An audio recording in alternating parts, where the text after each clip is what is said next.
Amandla.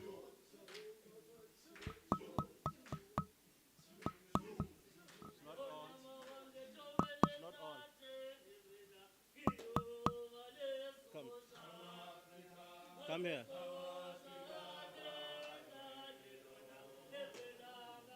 Are you sure it's on?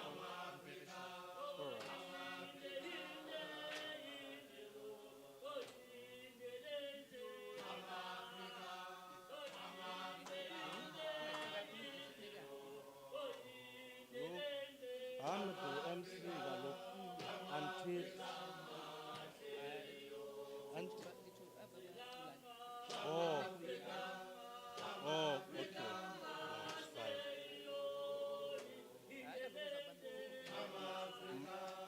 Opening the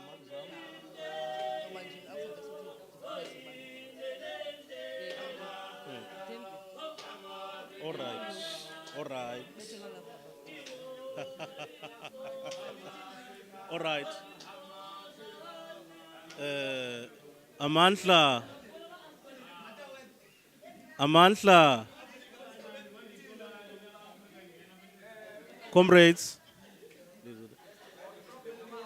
Comrades. Amandla. Away to. Amandla. Away to. Yeah, thank you so much. Welcome, leaders. As I would usually say, colleagues or comrades, but for the purpose of this gathering, welcome, leaders, executive management of the university, Vice Chancellor, DVC, we welcome you. This is the last leg of what has been months of continuous deliberation on the policies of the institution which surrounds particularly students. I believe there were 7 policy documents that were set for review, inclusive of the SRC constitution. My name is Ondela Taiwakadi. I'm known as Rema by the pen name. Today we are here to have a lehotla to discuss the policies of the institution of Walter Sisulu. As student leadership across all campuses, we've gathered here and we thought we should have this gathering because we want to come together, share views, and also have you as management be part and parcel of this gathering, because the WSU, which we hope to have as student leadership of today, we want to leave a legacy of transformation, want to leave a legacy of a progressive WSU that speaks to the needs of students which WSU attracts, which speaks to the needs of students who come from all types of villages, who come from cities, suburbs, who come from disadvantaged backgrounds, who come from privileged backgrounds. We want an empathetic WSU that is empathetic to the needs of students. Hence, we as student leadership, we have gathered here in this general council, this institutional general council, because we want to amend this constitution so that noba umntana usuka eQwaqwa engena funding, but afike kwiwusu accommodative of a situation, that a child can come from whatever background but find a WSU which in student governance and in student leadership is accommodative, and a WSU that is accommodative to social issues such as gender-based violence, a WSU which is accommodative to health issues. I believe one of the discussions that were had was that we need now to have a clinic at WSU which caters for chronic illnesses, a clinic which runs for 24 hours, and a fully fledged and fully functional clinic, which were one of the discussions that were had, amongst others. Mine was not to do a welcoming, but welcoming, it says a welcoming, sure, but was just some opening remarks. That being said, let me welcome Ms. Mpambana, Mrs. Mbambana azwenza i-invocation asivulele asivulele ke ngenceba eziphezulu. Thank you so much. Ms. Mbambana.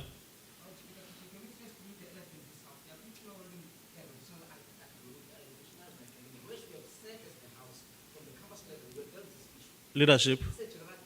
Leadership. Sorry. My leader.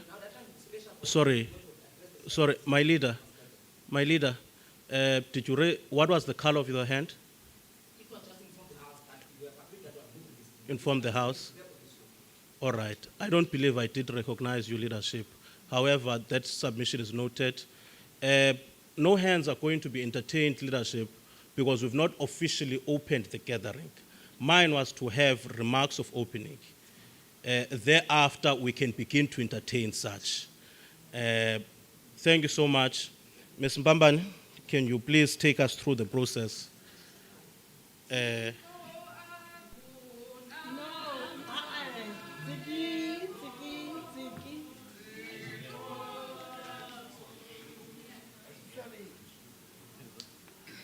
Thank you. Ilapane? Okay, thank you. I'm sorry, my colleague. There's a very rendition endithanda kakhulu, the one that is uniting us and that is giving us hope as South Africans. Liza lisidinga lakho, Thixo Nkosi yenyaniso, zonke inhlanga, zonke izizwe, mazizuze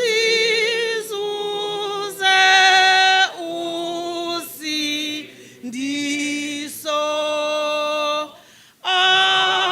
Amadolo kweli lizwe, makakabe phambi kwakho, zithe zithi zonke ilwimi ziluxela udumo lwakho. Nkosi kha usikelele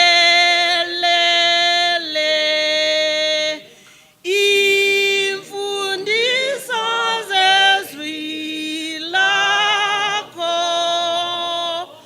uze usivuselele, siphuthume ukulunga.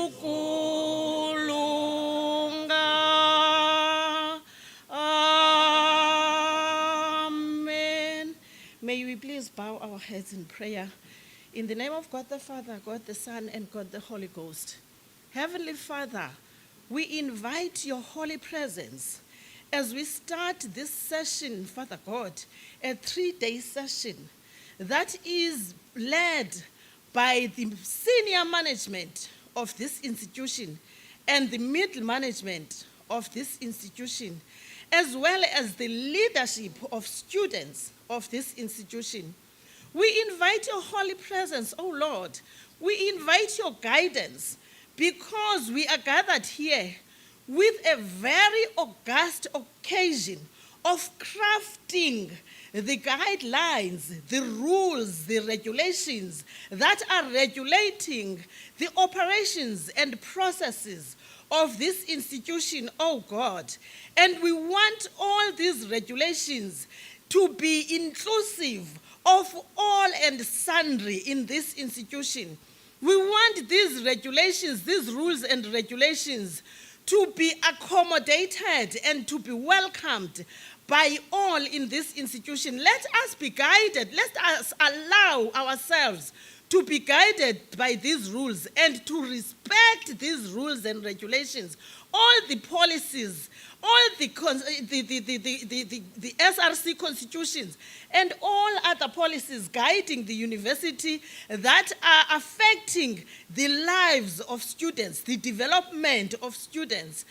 Guide us, Lord, when we're crafting them, so that when we develop our students, we might get the end product that is welcomed by the whole world, Father God, so that when products of this institution go out there in the world, they can bear the brand of this institution in a way that is going to be welcomed by the world through the rules and regulations, the guidelines guiding all the processes that they will have come through during their tenure in the university.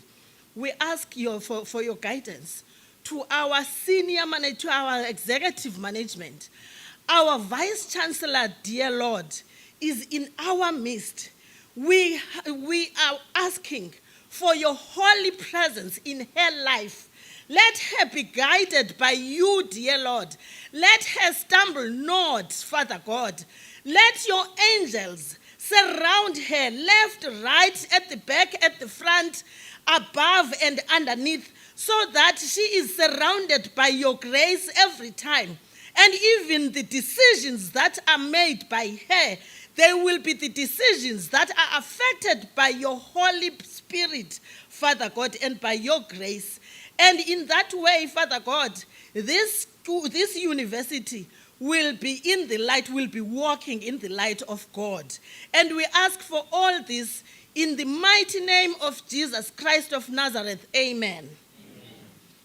Thank you.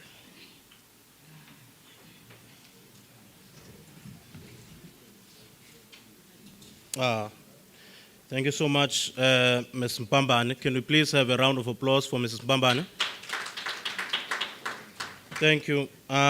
Next up, we're going to have a welcoming address by the DVCIS, Dr. Chaka. So he's up next. Prior to that, I liked the hymn that was sang by Mrs. Mpambane. You know, Dr. Chaka was composed by Dio Sok when he was arriving from Scotland on the shores of Gqeberha. And when he was there, he saw the disparity in the eyes of the people. I hope as executive management of this institution, you see the disparity that we see as student leaders. I hope that you see the suffering that you see. And when he saw that disparity, Dr. Chaka and VC, he started writing. We have seen the disparity as student leadership. We are ready and we are starting to write now a new constitution. Thank you so much. Dr. Chaka.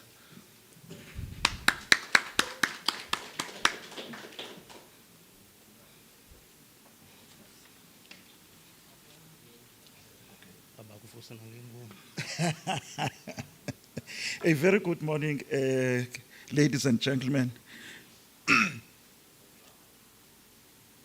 To the Vice Chancellor and the members, of course, of the management that are here. It is indeed an honor for me to do the welcoming to this session on behalf of the management and as well as on behalf of the Division of Student Affairs. The activities that will be done here are very critical in an organization and in all the operation as we look into the future for the organization. The policy review, the guidelines as they are being developed, the source of those policies, the intention of those policies, ladies and gentlemen, are always to put into action a strategic plan. The strategic plan that has been designed by the university, that you are busy driving. All of us, we know the vision that we want. We want to be an impactful, technology-infused African university. The policies that will be driving are going to assist us to get to get there. I'm very excited, ladies and gentlemen, for what I've seen in the fairly recent past, this year as well as last year, as we seem to be coming together as different stakeholders within the university. I'm talking students, staff, management, council, and labor. We are beginning to shape ourselves to give a particular direction. And the active nature that have been taken by the leadership, we really appreciate it. As a university, we have turned the corner, colleagues. We have turned the corner, and I'm sure UVC may give some of that, especially in this area of student affairs.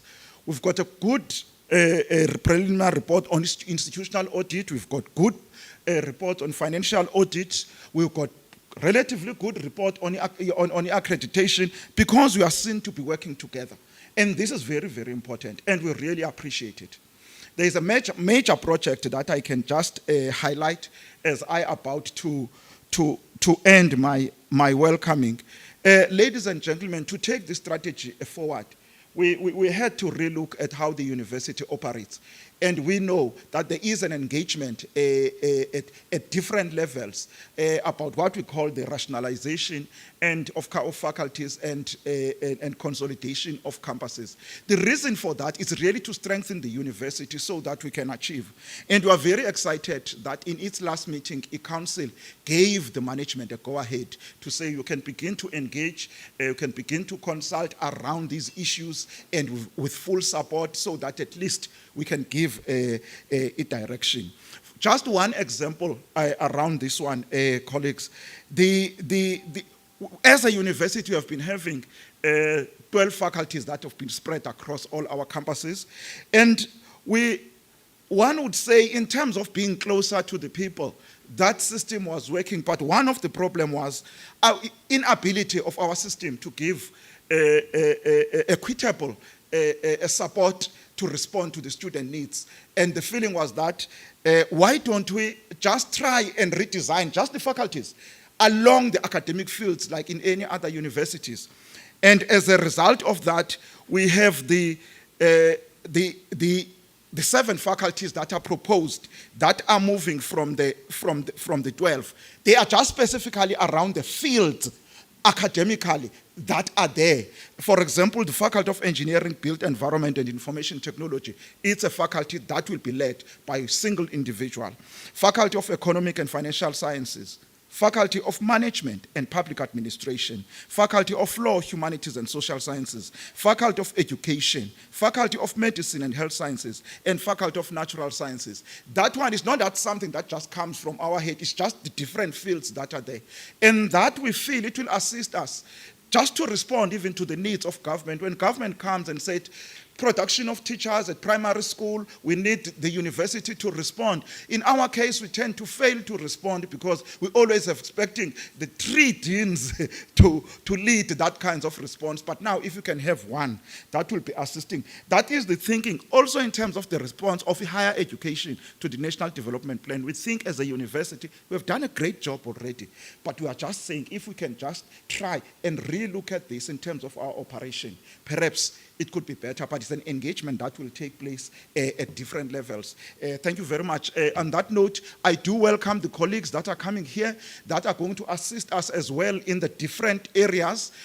Others are specialists, and I'm told that even the president of convocation will be around. I can see Mr. Honorable Mr. Dia is here. Even those that have not seen colleagues, you are all welcome. Thank you very much, student leadership. We really appreciate the opportunity. Siyabulela.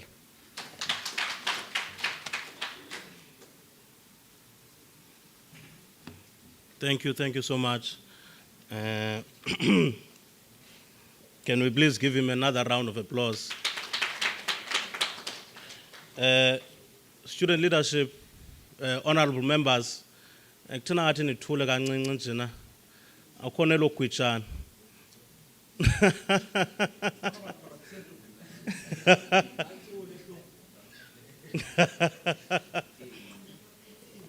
No, it's fine. Leaders should, thank you so much, leadership. Should leadership want to engage on comments, not now, ne, or other views, not now, there will be a mic by the Institutional General Counsel Deputy Speaker. He has a mic with him thereafter, but much later in the program. Also, I want to assure the House that comments that are made by students on live platforms now going forward are going to be noted and are going to used as to advisory comments. Siyabulisa nakwaba ke bamane basibulisa basibiza amagama phayana naba ke bancoma uTVC sibabonile. Moving forward with the program, we are going to have an introduction of the facilitator by Mrs. Khabaza, Ma'am Khabaza, Miss Khabaza, or uthiwa mandithi Miss Khabaza. Miss Khabaza, could you please do come forward? Whilst you are coming forward, I liked what TVC said about an African university. Indeed, we are an African university, and we are a university of choice. Gone are the days whereby when amaqabane wusu yayila university umntana xa apply lapha wena mamkhabaza apply apha kuba akathathwanga evitsi nase Stellenbosch. No, it's fine. Mamkhabaza. Biliat.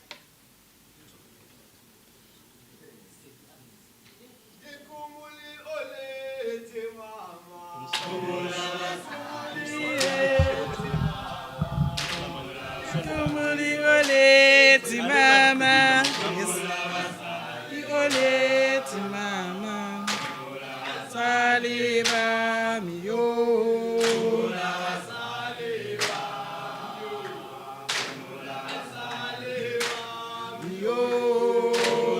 saliva mio, kumuli oleti mama, kumuli oleti mama.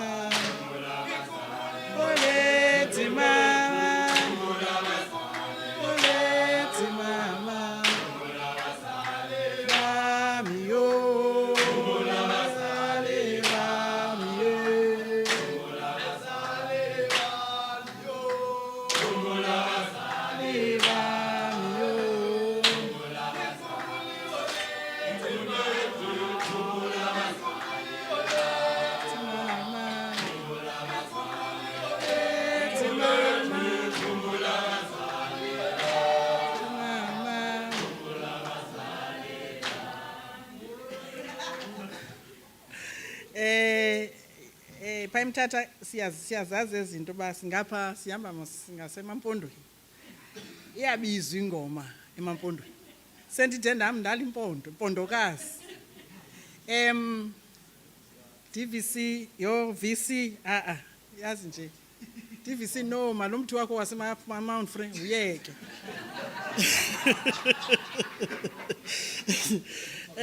Honorable VC Professor Rashula Songa, DVC IS Comrade Yam, the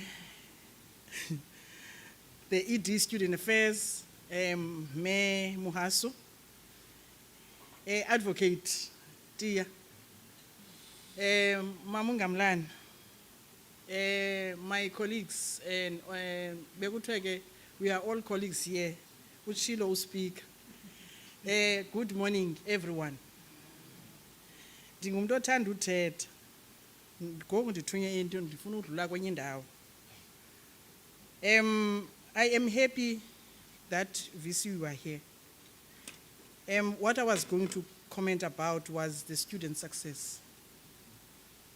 I was listening to the speaker, and I was saying to myself, that's student success. You know, when students come in, I always have this analogy of a student coming in on his or her first year. I used to work at Zamuglungis. Mostly students from the Pondoland. They would come with those striped bags, you know, the mattress, or pack. kuthiwa yintoni laa nto, laa Beatrice, laa nto yakudala, with Beatrice, because they don't know what to expect when they get into a university. But when you go to because when they arrive, you would see your podcast structures, everyone interested to help. But as a student affairs practitioner, when you go towards the gate and see that kind of a student, and then you make sure you attend to that student because he or she does not know where to go and what to do and how to do it. And then you advise and you help and the person gets admitted. And then the first point of contact is student affairs. And then when you try to recruit them to become these leaders, and then you see them graduating at the end of their term, and then you pat yourself in the back. I've done it. Because it's not about them going to the classroom, but it's about them and you as a practitioner, making sure that you contribute to that student's life. When I saw one of the PASMA members, when I was working in Butterworth, I've worked across except Queenstown, all campuses. And then this guy at the airport, he just patted me at the back. First thing that I heard was the perfume. I turned. I'm a girl, I'm chat. So I smelled this nice perfume, and when I turned, it's my former student from Butterworth. Says Nobuntu, I'm a CEO in Durban of this company. We know we're problematic, but thank you for your guidance and your teachings. That's what we want to see here, and that is student success. I know that's your passion. That's why I want to relate to what we are going to do here today. The vibe, that's student politics. And then we flip the coin, we go another direction. So Tina Singo, jack of all trades, master of none. Okay, without further ado, I'm going to introduce Usis Nondando Ngamlana. Usis Nondando Ngamlana is plowing back, but she never studied at WSU, but she used funds of WSU to study. Because her father was a dean of students at UNIT. May his soul rest in peace. Usis Nondando Ngamlana is a social justice activist. Yabona ki network ento zikhumshileyo andiyiyo le generation yangoku ziyabaleka izinto. Nondando Ngamlana is a justice activist and a seasoned development practitioner. He worked and research interests centers around attainment of good local governance and social accountability. In her work, she engages how South African municipalities are governed, the extent to which the political and institutional environment supports the development mandate of local government, and the role of citizens play in strengthening good governance. She is the executive director of Afesis Copland, a development NGO that she has led for over 10 years. She holds a master's in developmental studies from NMU, MBA from Netherlands, BSc from University of Port Elizabeth. All other executive leadership training qualifications that he has acquired, we cannot count. But we'll see her actions and her, will speak for itself in front of you. Can I take this opportunity to introduce you and invite you to come in front and take over the program?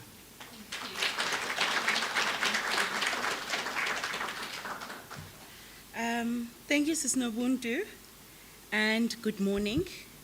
VC, good morning.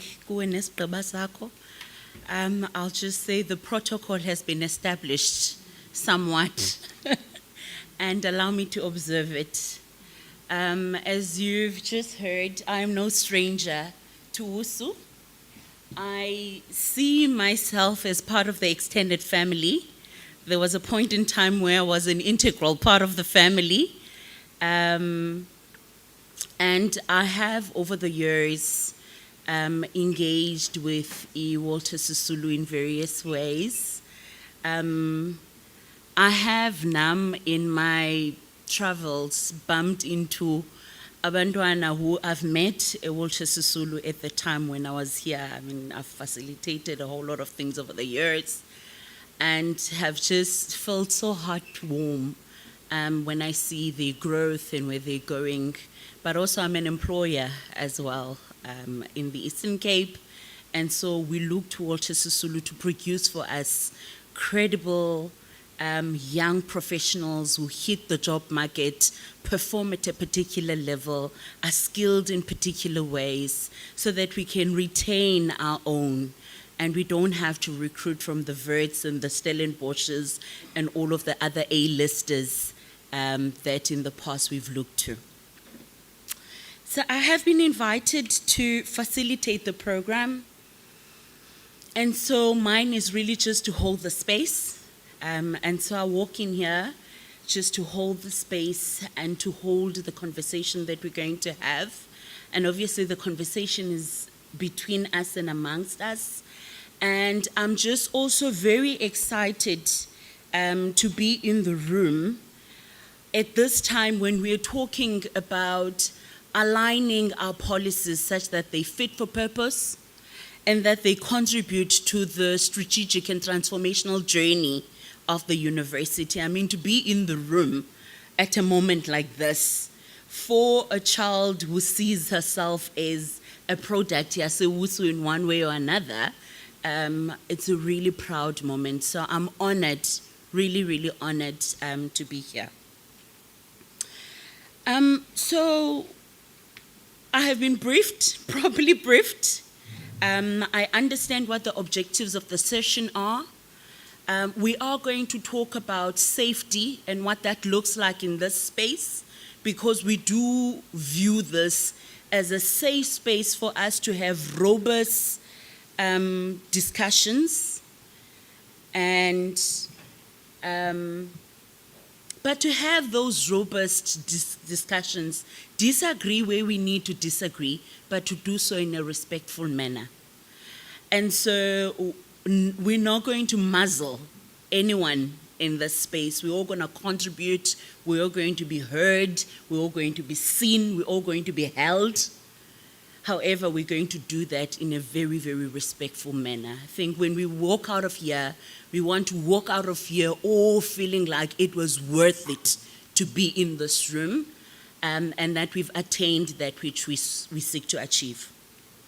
So without further ado, the VC is in the room, and we are all wanting to hear her heart and to hear what she sees for this space, so that we use that as somewhat of our marching orders for the rest of the weekend.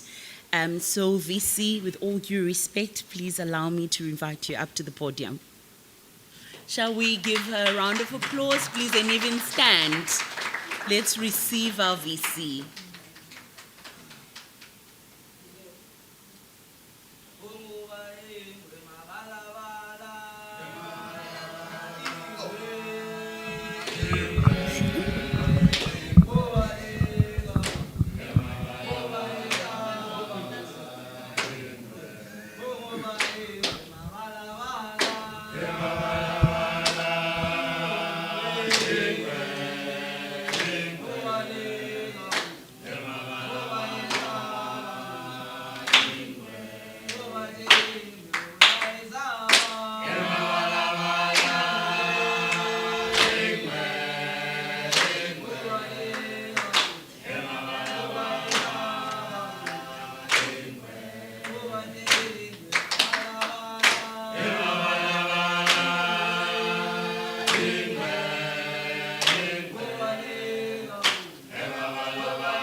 All right. Good morning, colleagues.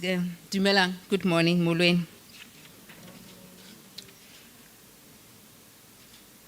As usual, I'm going to speak from the heart. And for those who have never heard me speak passionately about things that I like, I'm gonna do so today. Perhaps let's start from the beginning. And I will not go into too much detail, but I think the beginning informs the decisions that we are taking. And that beginning is informed by a context, because as universities, we did not just wake up and decided we were going to be a university. There's something that happened. And that something is the law. And the law here in the main is the Higher Education Act with its various amendments. And when I talk about the Higher Education Act, in my mind is the original act that comes to mind and the 2014 or 16 amendment. Because that amendment actually changed to a very large extent the higher education landscape, especially as it speaks to its governance and how universities should conduct themselves. So that's why I always take that as a point of departure. Yes, there's the Constitution. The Constitution also is our Bible. But in the main, as institutions of higher education, the Higher Education Act is where I start. That's the first one. Now, in addition to legislation, we have policies, we have frameworks that specifically talk to higher education. And there are many. And I'm not going to waste your time about them. But I'm going to talk about the white paper. It was a 2014, if my memory serves me well, document. And it is important. It is as important as a national development plan because it tells us what we need to do as we move towards 2030. What do we need to do as higher education? What is it that we must do to survive? But not only to survive, but also to be transformed. Now, unfortunately, when people look at legislation, they want to apply it literally. And when you make decisions, they want to take you back, but section ban utin tonton iti, and they read that section literally. That's not how you read legislation. You look at the context. Because the context will inform you about, you will have the bigger picture in terms of the thinking. And those policy statements, although they are called policies, they are very important because they are navigational markers in terms of what is it that we need to achieve, and their frameworks and any other regulation, especially as it relates to higher education. The white paper talks about, for an example, the number of doctoral academics that all institutions have to have till 2030. It talks about the importance of having an academic cohort that is educated. I'll put it bluntly. That is educated. It talks about how much we must take care of the finances of the institution. It talks about our students. And it talks about our teaching and learning and the community engagement endeavors that institutions of higher learning must be conversant with. So it is like a map in terms of the thinking, how we should move forward. Now, there are other legislative pronouncements, frameworks, etc. Now, recently, we are looking at a draft policy that begins to articulate the different institutional types.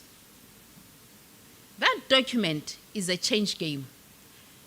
It's going to change the manner in which we see ourselves as institutions of higher learning, but also in terms of our survival. But I don't want to use negative language. I'll say in terms of how we should conduct ourselves as institutions of higher learning. And there is also a reason for that, because if you were, I know you are young, but a decision was taken a couple of years ago. In those good old days, we had colleges of education, we had colleges of nursing, etc., etc. And when a decision was taken around the mergers, those colleges were then disbanded, and those that were left really were very weakened.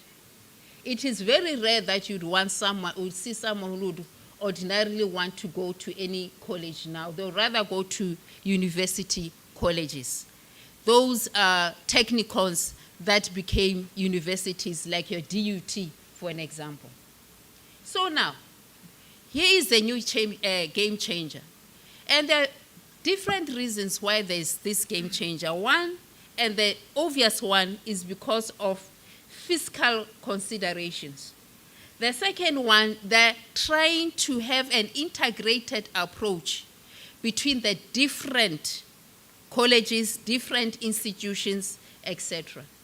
And three, they want institutions to take themselves seriously and understand that at some point, this well is going to get dry.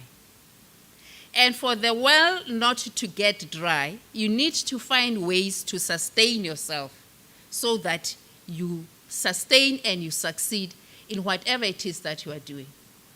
So when we take decisions or when we formulate our strategic plans, those strategic plans are informed by that context, the one that I have just referred to.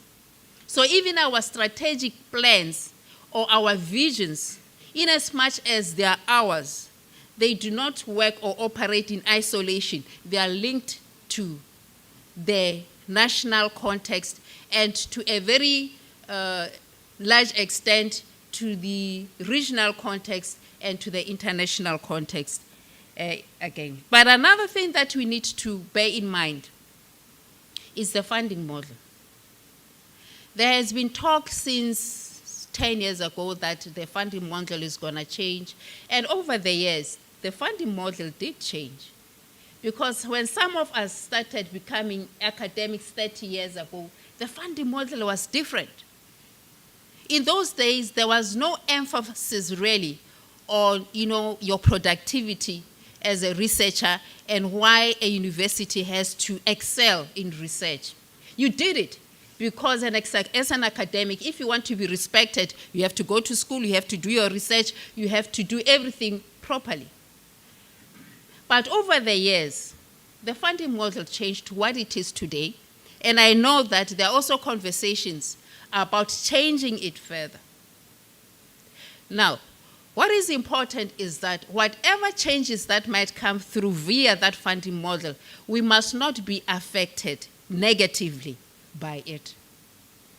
In the same vein, we must not be affected negatively by the policy on institutional types. We should be able, when that policy becomes legislation, to go to the drawing table and to say, this is what we want, or this is what we seek or ask for. But when we do that, we should be able or be in a position to say, this is what we have done in the meantime. So it means that between now and then, as we move forward with our vision and our strategic plan, those developments nationally, we must never lose sight of. Otherwise, we'll find ourselves in serious trouble. So that is the context that I wanted to bring to the fore. Enter Vision 2030. Vision 2030 is clear, it's bold. It wants us to move forward. And it is as if we knew about some of these recent developments that are happening now. But our thinking is that we need to just to leverage on whatever it is that we are doing and ensure that we succeed. Now, I'm not going to tell you what the vision says. I assume that you know, but I want to talk about the implications of that vision. And we must never be apologetic about the things that we want to do or think that we will not do them. And those student leaders who have heard me before, I've said this many a times, that at WSU, we are not inferior to anybody, and we must stop acting as if we are.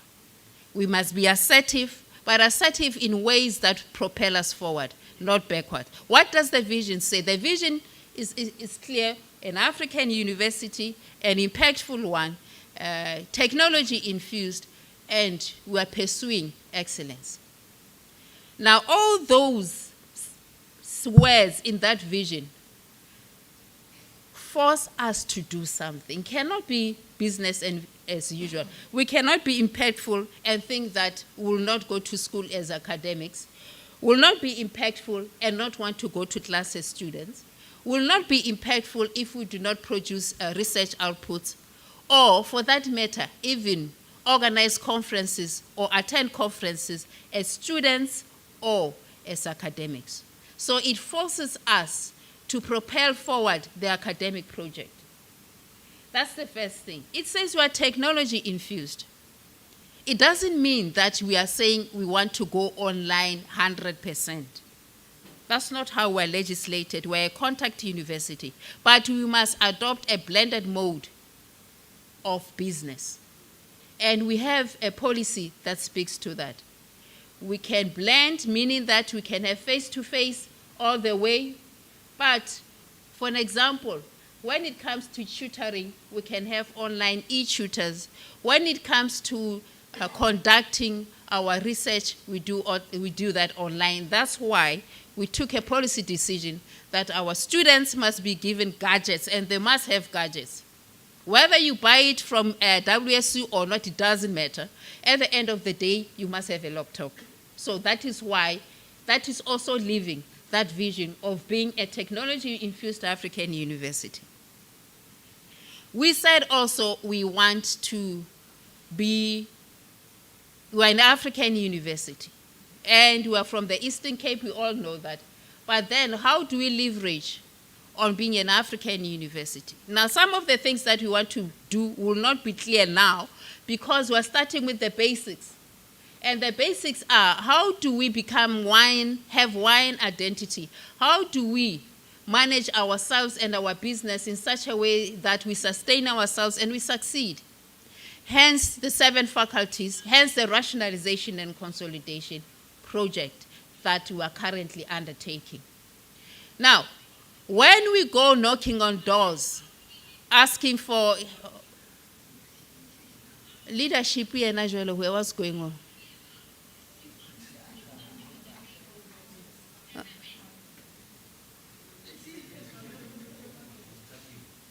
All right. What we are trying to do, and I want to spend a minute on this particular one.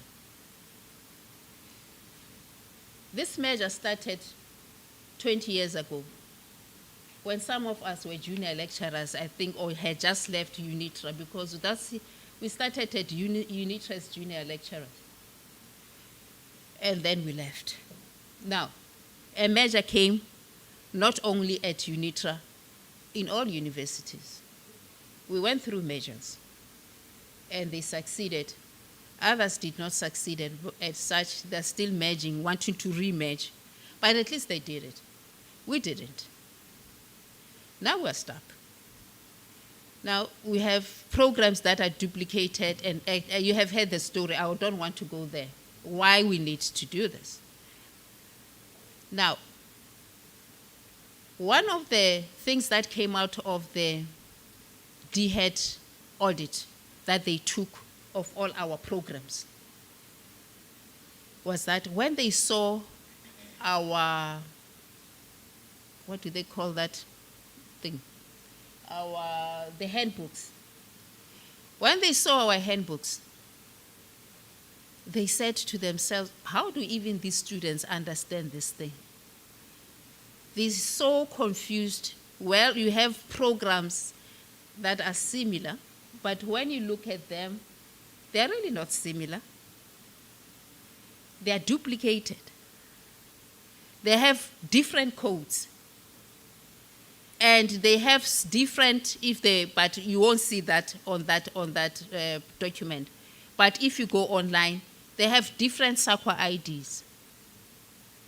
They have, it's a mismatch. It's like watching a scene of Mvango. That's how bad it is. So they're saying, no wonder we're in such trouble. That is the first thing they came up and they said, clean up this thing. Now, how do you clean it up now when we are still constituted in this way? And cleaning it up in terms of those modules. You cannot clean a module in Mthatha in exactly the same way that, or same module that is being offered in Queenstown, for a lack of a better word. Because even the academics in Mthatha and Queenstown are different. You find that, for an example, Mthatha has people at least who have doctors, who have at least a doctorate. And you find that maybe in Queenstown they're not even there. Even the quality, it speaks to the quality. I don't care how much we can argue. If you do not have a senior qualification, you cannot compare yourself with a person who has a BTech or an honors. There's a difference, even in terms of the manner in which you access, you internalize, you analyze, you write that information. That is why we need to go to school. And that's why we need to rationalize. So, and another thing that is beginning to impact us is that when we go for funding, there is a fund, a grant called Cebuco Bengal grant. It used to be called an HDI grant back in the day. It is intended for historically, the so-called historically disadvantaged institutions like ourselves, like Fort Hare, like Zululand, like Limpopo. I don't know why Western Cape is there, but it is there, like Venda. Now, funding. They look and say, we give you funding for you to propel yourself forward. We're not going to give you funding because we have money for HDIs. And you have a vision. Now, what is it? What kind of help do you need from us so that we can give you the money so that your vision can be moved forward? And we met them, I think, twice. And they said, we'll give you funding for rationalization. We'll forget your sins 10 years ago when we gave you funding and we don't know what happened. We don't know. I don't know. Don't ask me. I wasn't even here. But they said, we'll give you funding moving forward to rationalize because you have to succeed.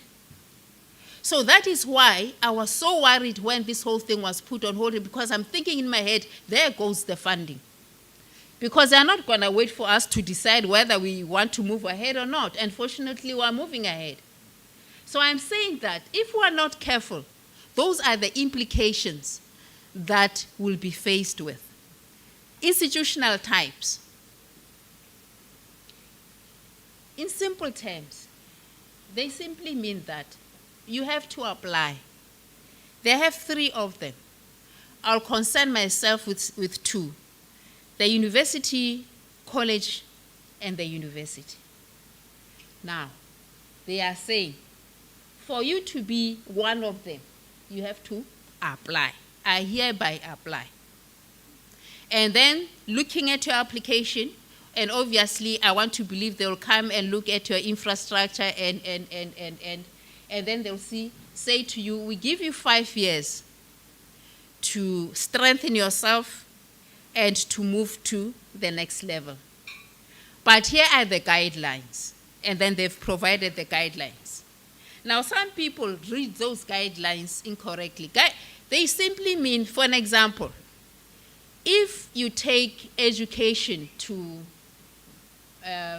Queenstown, for an example, and you say, I am going to have the Faculty of Education in Queenstown that is going to offer those programs in education. There's nothing wrong with that, per se. But what you need to make sure is that you have those programs from NQF level 5 to NQ level 10. That's what you need to do. That's point number one. Point number two, what you need to do is to make sure that those colleagues, those academics there, are fit and proper. That they can offer those programs from level QF5 to QF10, meaning that you'll have to have your professors, you'll have to have your associate professors, you'll have to have people with doctorates, people with masters, etc. You will have, again, to make sure that you have research productivity. Research productivity can take place in the form of your outputs, or they take the form of the graduates that you produce from your honors to your masters. That's what it means. Now, coming back to what is it that we are trying to do. One, we are saying, we want academics who have gone to school. Get your masters, get your PhD. We have said, with the little money that we have from the Department of Higher Education and Training, we have put a policy framework. There are people who ask, oh, what was she doing when she was a DVC? I was working. I produced those policies that were not there. I can write a whole book. But we take those policies and then we say, go to school. Somebody will do the work for you, will pay this person from this money that we got from government. Here is the policy framework. We are good to go. And those are some of the things that when the CHE did its institutional audit, they were excited about. Now, we are saying we need to look at our programs, the accreditation of our programs, and. And when all this thing of accreditation was taking place and I was told to go, I was saying, you know what, this is a silver lining, because now even those academics who were refusing to do their work now have to do their work. And they were the ones who were coming and saying, hey, let's do this. But what it did is, now we're doing it in a sustainable fashion, and we're realizing that even the people who were supposed to have these academics, they need training themselves. So they're getting that training in order for them to be able to help with the recurriculation, accreditation, etc. So that one is sorted, we're good to go. Now the last one is about students. Now, a person will say, what have you done with students? And I'll say a lot. Now, I'm very passionate about students who get extra curriculum outside of the classroom. Yes, teachers will tell you, if you are doing internal audit, they'll give you the things that you need to do to go and work in that profession. But I want students to learn, to live outside of that classroom. And fortunately, I talk about these things openly. And my colleagues, the ED, will tell you that from the day one, I said, here is the money. Students must learn out of their classroom. I see that some of these interventions are slowly coming to the fore, but they are not where I want them to be at. And part of leadership is that you, as leaders, you must provide the leadership in ensuring that those programs succeed. Not only us talking about, those things that we talk about, that are important. But that is not only that's not why you are a leader. You are a leader because you should be part of change at WSU. And I don't see that as much as I would want it to. Yes, in other you have pockets of it. I don't want to mention campuses because they'll say they are my favorite campuses. But you have pockets of it. And I want those campuses, those leaders in those campuses who have not started, to start and give the others the baton when they leave, when the new leadership comes into place. Because the last thing I want to see is us returning money to DHEAD. And they've been clear. In fact, we're meeting DHEAD in November. They're saying, we want to see how your spending is. But I'm not losing my sleep because we are spending our money and we have evidence. But we are not spending it as much as I would want to in these other projects, especially related. I want students be led by their leaders to have writing retreats. I want students to do debates. I want students to do some of this at arts, to draw and compete and do that. And that's what I want to see.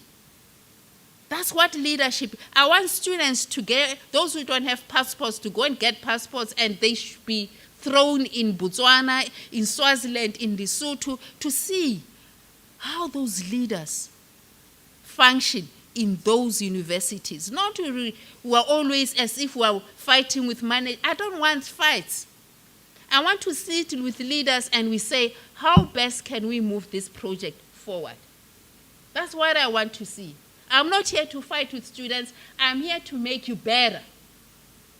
And I want you to take opportunity of these interventions that we have put in place so that you can better yourself. When you apply for a job and they say, we want a PowerPoint, you should be able to sit down and put a PowerPoint together because you were part of those interventions that we organized for you at WSU. We want you, when you apply for a job, they say, give us a covering letter. You should be able to write a covering letter. That's what I want to see you do. And I must say that I compliment the current leadership. Not because we are fighting, simply because they did not go on strike much.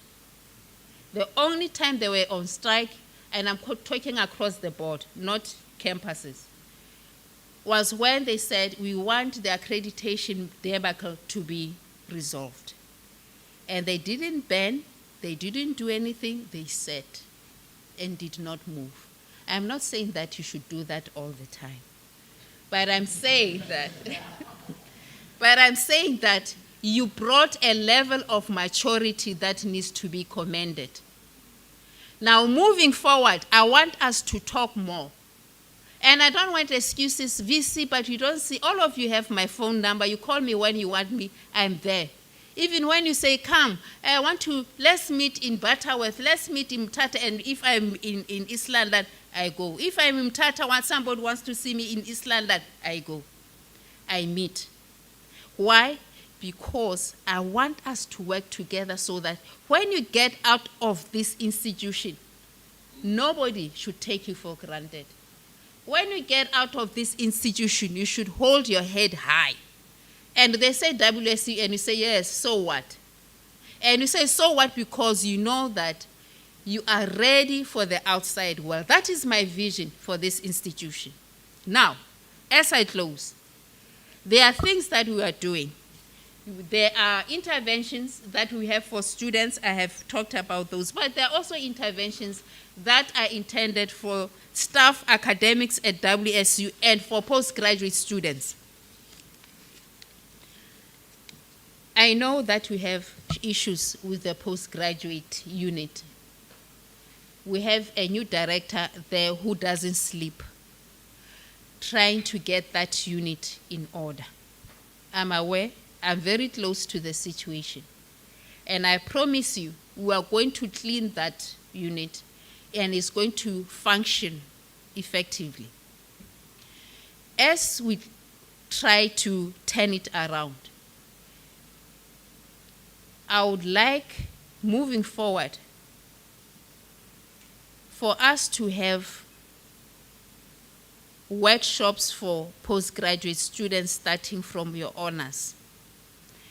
Workshops that are going to be facilitated by academics, including managers who are academics. I'm an academic, and I'm not going to stop now. I still do my academic work. I'm still a teacher. That's what makes me alive. So I'm still going to be involved in those. I want to be involved in those research workshops. We have to have those. I've spoken to the director about them.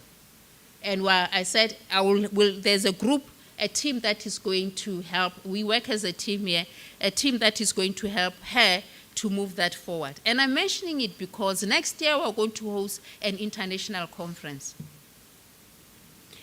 Now, what we did is, it helps to be in the industry for long and you know people who have some respect for you. So we approached one of the publishers to say, you know, we would like to have a journal, and that we are going to get accreditation for. We don't have a press, but therefore we need to collaborate. And Judah said, yeah, we know you. We have done it before. I've done it in my previous life. So we're having a journal. We're going to launch it in April next year. The postgraduate students are going to get messages, because in that conference, we want to have a stream for postgraduate students where they are going to present their papers. And we said to Judah, for a journal to be accredited, you need at least 4 issues. We said, yes, we'll give you your 4 issues, but we are going to have an issue that is not going to be part of the ones that we are going to take forward for accreditation. But it's going to be published by Judah, and it's going to be dedicated to our postgraduate students. That's what I want to see. So I'm telling you this so that you can go and share this with your postgraduate students. That's the one thing, and we're launching in April. So we have a team, and I think you have seen some emails flying around. We started with the GBV. I'll come to that one. So that is what we are doing. Be on the lookout. Tell your colleagues, masters and doctoral, if they want to participate, they are free to do so. We have the GBV book, again, Judah. And this one, we started at the beginning of the year. We opened it to students and to lecturers, and I know there are students who are in that group of the GBV book. And we are going to do the same thing. The GBV book is going to be easier than the journal, of course. But we already have more than enough abstracts for the GB book that we see that if everybody does what he says or she says is going to do, after 3, we are going to have 3 editions at a go, including those of students. So we are having these initiatives, both for our academics and for our students. And when we say that we are growing your own timber, and as an honor student or master student, we want you to apply for that. We want you to apply so that you work with an academic in that space, and then you grow to become one of our academics. I'm aware that there is a lot of queries about how those bursaries are being dispersed. I'm going to have a look at that, because I get queries from students that we are not seeing who is benefiting from this. I'll look into that, because I want students to benefit from that, so that all these interventions that we have in place, they succeed. We're going to have the VC's Distinguished Awards. We'll invite some members of the ISRC, and the reason simply being that we want to expose them so that they begin to see and understand fully why is it so important that the academic project at this institution is right at the middle, and we are not apologetic about it. So the Distinguished Awards are coming, I think it's in November. We're going to have our honorary inaugural lectures, and I'm sure some of you don't even know what that is. When you become a professor, there is an associate professor and a full professor. When you become a full professor, you are inducted to that class of full professors. And then That induction is called an inaugural. So you deliver a lecture in relation to your discipline, and you are inducted into that prestigious space of full professors. So that is what we'll be doing on the 9th. So colleagues, in essence, that's what we're all about, and thank you very much for listening to me.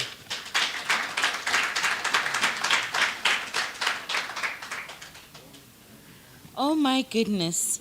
I am so excited for you. I'm dancing in my seat there.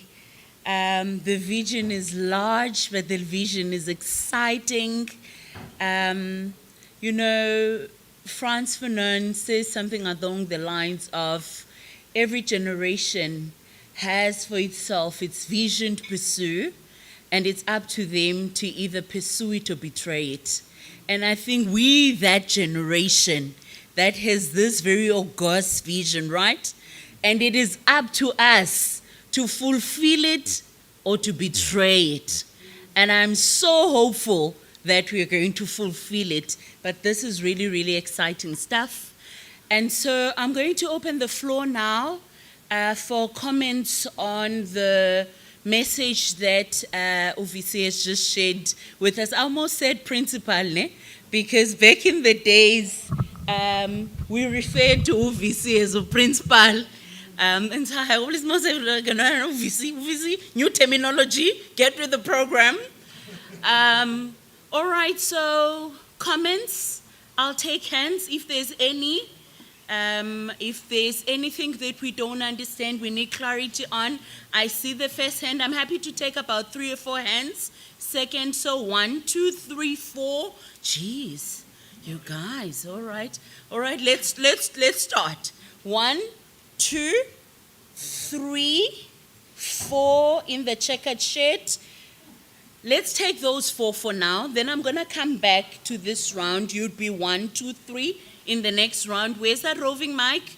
You'll be the 4th one in the second round. Roving mic. All right. Siqala pha kuSis Nobuhle. Your hand has suddenly died. Okay. All right. We'll start with you, speaker. So just a point of house info.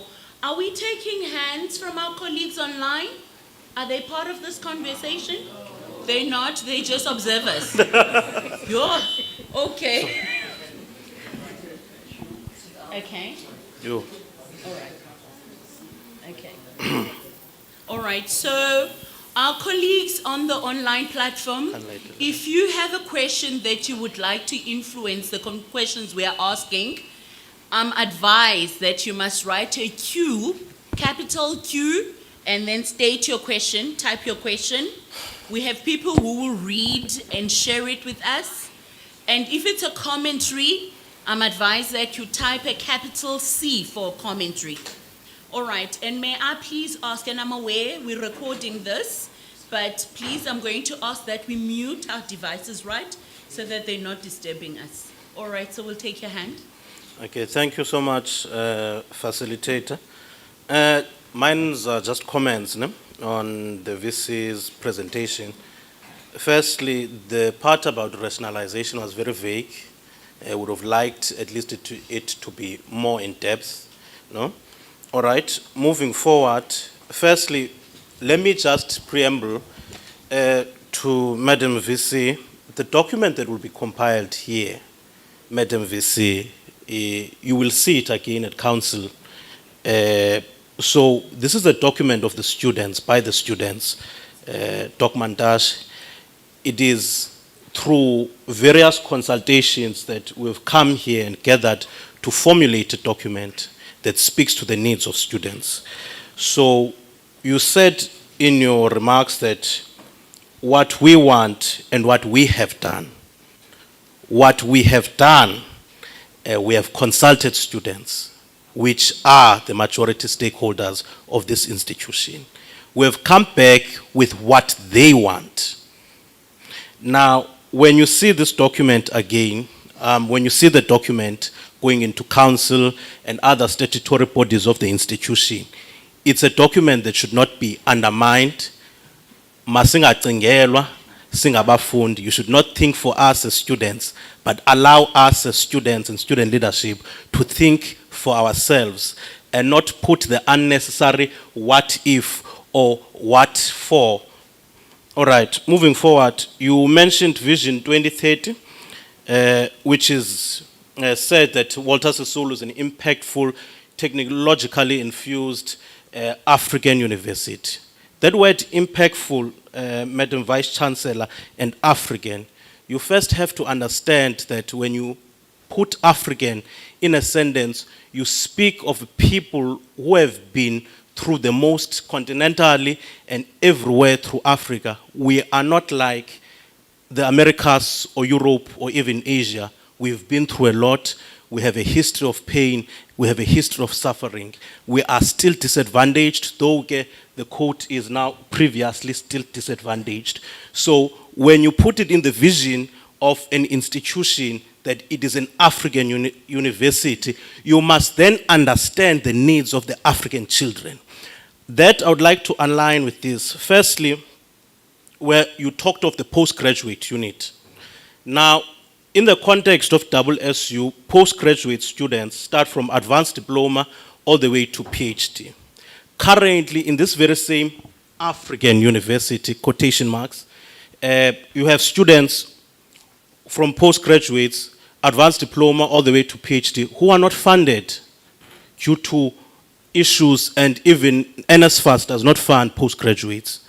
Now, those students who are not funded, we find them perusing the streets of whichever campus or city the campus is based, looking for accommodation. I believe, Doc Chacha, when you were the campus rector for Buffalo City, you'd go to old residents, you'd find that in a room there are 7 students living in a room, because those 7 students living in a single room are students who are not funded. The university, which if it says true to word, it is an impactful African university, should then understand that there are consequences of calling yourself an impactful African university, and the university should speak to the needs of the African child, which is still disadvantaged. Moving forward, so when you are cleaning up the postgraduate unit, please don't start from honors. Madam Vice Chancellor, include advanced diploma students, because here in East London, Buffalo City campus, I'll make an example of Buffalo City campus. Last year and even going into this year, we saw student structures coming in with NGOs for disaster management, such as Gift of the Givers, because there was a serious and still is a serious crisis of student hunger. Those student hunger reverts from those advanced diploma students who are not funded. Sorry, as I learned, you have an issue of work integrated learning within the institution that has collapsed. The university, which seeks to say it's a technologically infused university, is failing, Dr. Mandashe, to make relations, because you have mechanical engineering students, you have all sorts of engineering here, but in this particular metro, which we have a privilege of being in a metro, which is an industrialized metro, such as Buffalo City, you have Mercedes-Benz South Africa here, but it's a struggle for mechanical engineering students. I'm making an example of that. To get training or work integrated learning, where are the relations? We want relations with key stakeholders. Can I land? Sorry, just last one. Ne? There's corporate social responsibility. You have companies which here at SSU operate here, but they don't give back to the student population. You have companies which are building buildings, residences at Walter Sisulu, but they don't take in civil engineering students. You have companies that mow the grass every day, but sorry. I think we got the point. Lastly, Thank you very much. No, all right, that's the thank you last so one. much. Thank you so much. All right, so the thing with the first speaker that makes comment is that they set the bar right. They're the ones in which you get the sense of this is too long, or you could allow it. That was too long. So I think moving forward, we're just gonna make our inputs very succinct, very crisp if we all are wanting to make the input. We got limited time, right? And so I'm gonna take the second one, and if a point has already been raised, please do not raise it again. Number 2 is over there. Yes, you the number 2.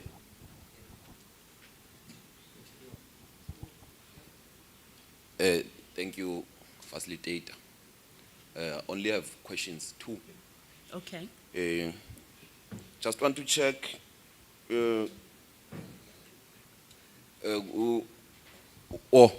want to check from the VC, she mentioned this Busiso Bengal funding. Now I just want to check, is it for students? If it's not for students, maybe it's for by university and the processes are. How, when then Vision 2030 leaves unfunded students? That is the first clarity. The second one is also related to health.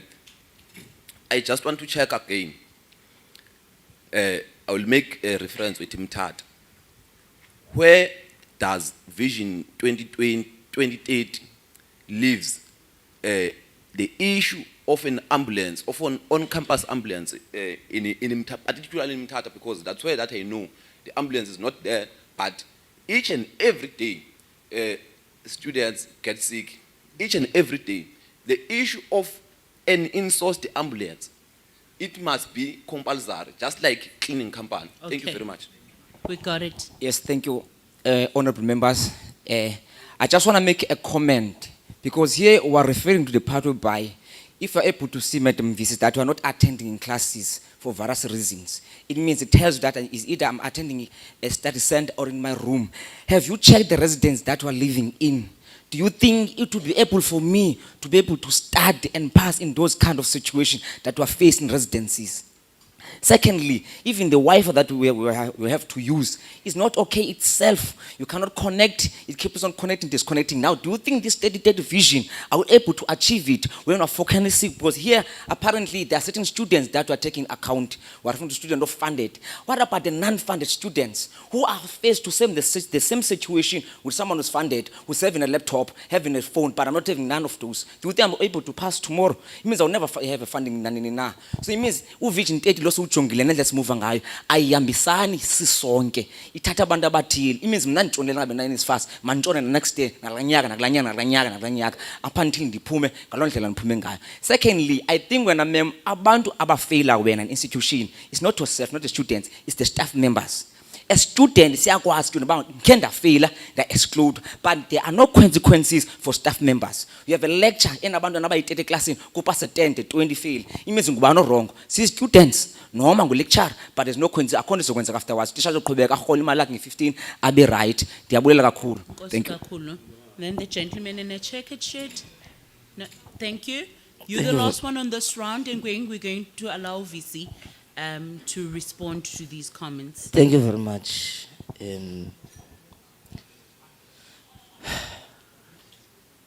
Let's go. You're on the floor. Yes, I had quite a few points, but I'm going to sum them down to 3 points. Some are questions, some are comments. I'll start from the bottom. The VC mentioned that we want to have journals and so forth and so forth. I want to club it with 2 things. Postgraduate spending and how it affects the final output on research, and skill-based curriculum speaking directly to the students. Now, if you say that the institution is in a crisis of not giving out research and the output, I want to believe that that is the main reason pushing rationalization, because there is no output being given and we are not being published. There was once a time where I personally had to call the VC and say, but what are we doing here, having our own person being published across the country, and yet our own institution is saying nothing about it. Now, I'm led to then believe if the trouble or the problem that we're facing as an institution relates to the postgraduate unit, then the focus should be on that. And how do we better the postgraduate studies?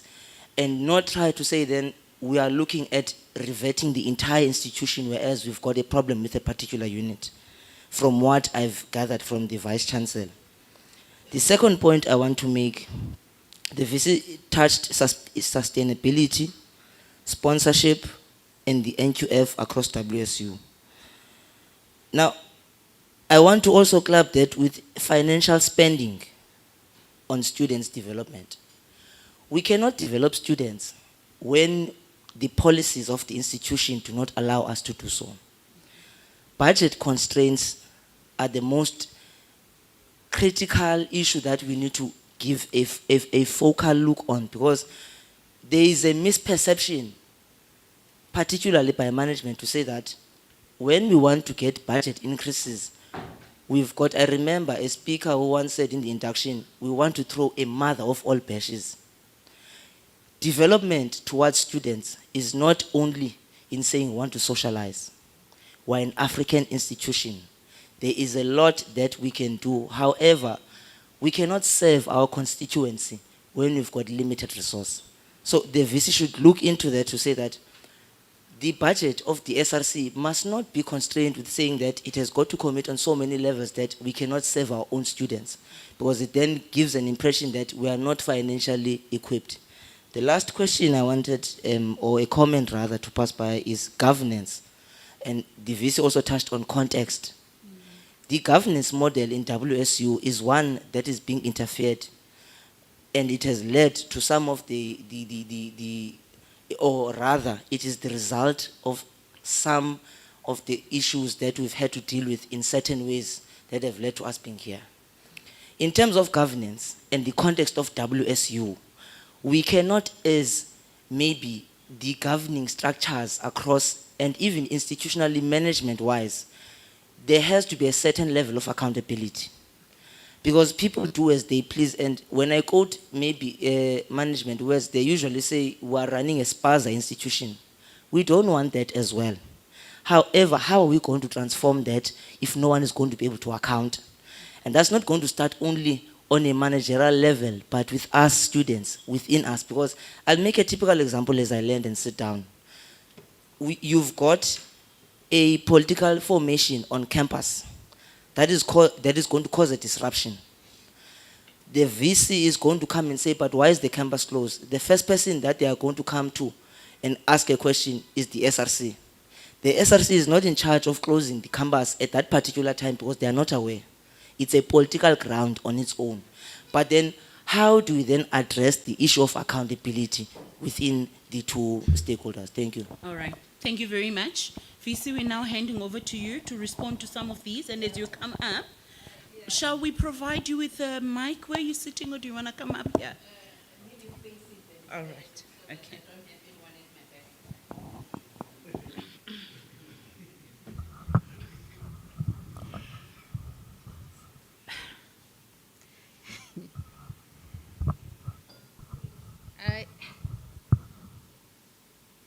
Ndithatha inyani mna andikwazi kuba diplomatic, andingenanga eso sikolo. Inoba nje ndikhule ngaloo ndlela when apho andifundiswanga kuba diplomatic, ndifundiswe ukuthetha inyani njengomntu ofayo. I'm not here to talk about rationalization and consolidation and its nitty-gritties. Lingandifake engxakini. There's a council decision, niyayazi nonke lihlelela, ethe kube ne-steering committee esizawuqhuba. Is there anyone who's not Xhosa in here so that I switch to Xhosa? Okanye to Sotho if I don't.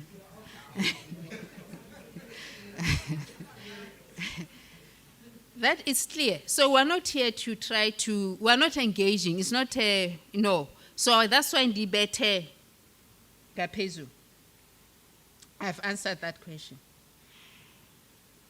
Yes, lento unfunded students. I don't want us to talk about it in a way engati, especially as leaders. You know, engati, it's a management problem. No. We need to talk about this in a responsible manner. and try to find solutions collectively. That's point number one. As a leader, you cannot be as a leader to all the time. Hey, where now, as a leader? What is your thought about this? Don't you think that as part of helping students who are unfunded, we become advocates? We become advocates at different levels. Advocates to say, you know what, the community, we want to change our image. We start there as an example. We want you to take us seriously, because if umuntu siya kubantu for imali and abafunda ku Daily Dispatch kuthi i-programs zethu is 1,000 are useless. As 1,000 are useless. And as leaders, we go and want to support that statement. Who will give you your money? So this should be a collective response. And I'm not saying we shouldn't do our part. Don't hear me say that. I'm not saying that. But I'm saying that we must be cautious as leaders that at some point we need to think collectively in terms of how do we help each other to help these students who are not funded. Because as a university, over and above what we are trying to do now, there is so much we can do because we don't have the funding. So I want us to, and when we say, okay, one of the colleagues said here, relations with key stakeholders. Yes, we take the lead, but it doesn't absolve leaders from also doing something to work with us or on their own to improve those relations. Because nani, you have to own the process. You cannot outsource it to management all the time. Leaders, own it and say, hey, we have this idea. And I'm not saying your document should not go to council, but I wonder why it's going to council before it comes to us. If it's a document about how we should improve this university. Because council has a mandate of governance, we have a mandate of management. But I rest my case. Let me not digress. But we need to start working together in terms of how do we help each other to build this university. We take the lead because we have more, we're closer to these stakeholders than you do. But it cannot be all the time, what is management doing? What is management doing? Bring those ideas that you have and let's see what you have and what is it that we can work collectively. Yes, there are instances and areas where we need to improve. But we will also benefit from your inputs in terms of how do we improve so that we work as a team. Not all the time it's this thing as if, you just want to take. Let's work together. I think that's the essence of my input there. The question about Cebuco Bengal grant, is it for students? What does it do? The issue of an ambulance, I'm not hearing it for the first time now. And I know that things are being done to see how best we can have an ambulance, not only in Mthatha for that matter, across the board. And how is it that it will take, and what kind of ambulance service do we want? So it is something that is receiving attention. But I want to respond specifically to Cebuco Bengal Guti, how I think the question was, how do the students fit in that grant? They do fit. Because that grant, for the lack of a better word, it has pillars. One of the pillars is infrastructure. One of the pillars is student, I'll say an environment, for a lack of a better word. Enhancing student experience. I think there are 5 pillars. One of the staff capacity development. So when we put the proposal together, you have to work according to those pillars, right? And in terms of students, they are not saying they're going to give students imali. No. They are saying, for an example, what is it that you think your students would need to thrive in their environments? So one of the things that we have requested e-money for is to build student centers, because we believe that students need those centers. So we have asked money for that. We have also asked money for e-stadium, I think, did we? We asked money for e-stadium, I think no, we didn't call it a stadium. In e-sports center. E-sports center, bigger. Because bigger, if you compare it to Mtata, if you compare it to BCC, it needs something. And then we asked something for Queenstown as well. So depending on where these campuses are situated and what they need, we have asked resources for them in terms of Cebuco Bengal. We'll see how it goes. I hope I can join the laughter there. There's a joke that's going on there. I have gone to some residences, not all residences. And I am aware that there are residences that still need work, but I'm also aware that there are residences that have been worked, meaning renovations. And others are opening, like I say, Ibika is going to be opened soon, the one that we're renovating. And I want to say, again, as student leaders, I'm not saying that we should sugarcoat what, and try to please management, no. But we need to be objective.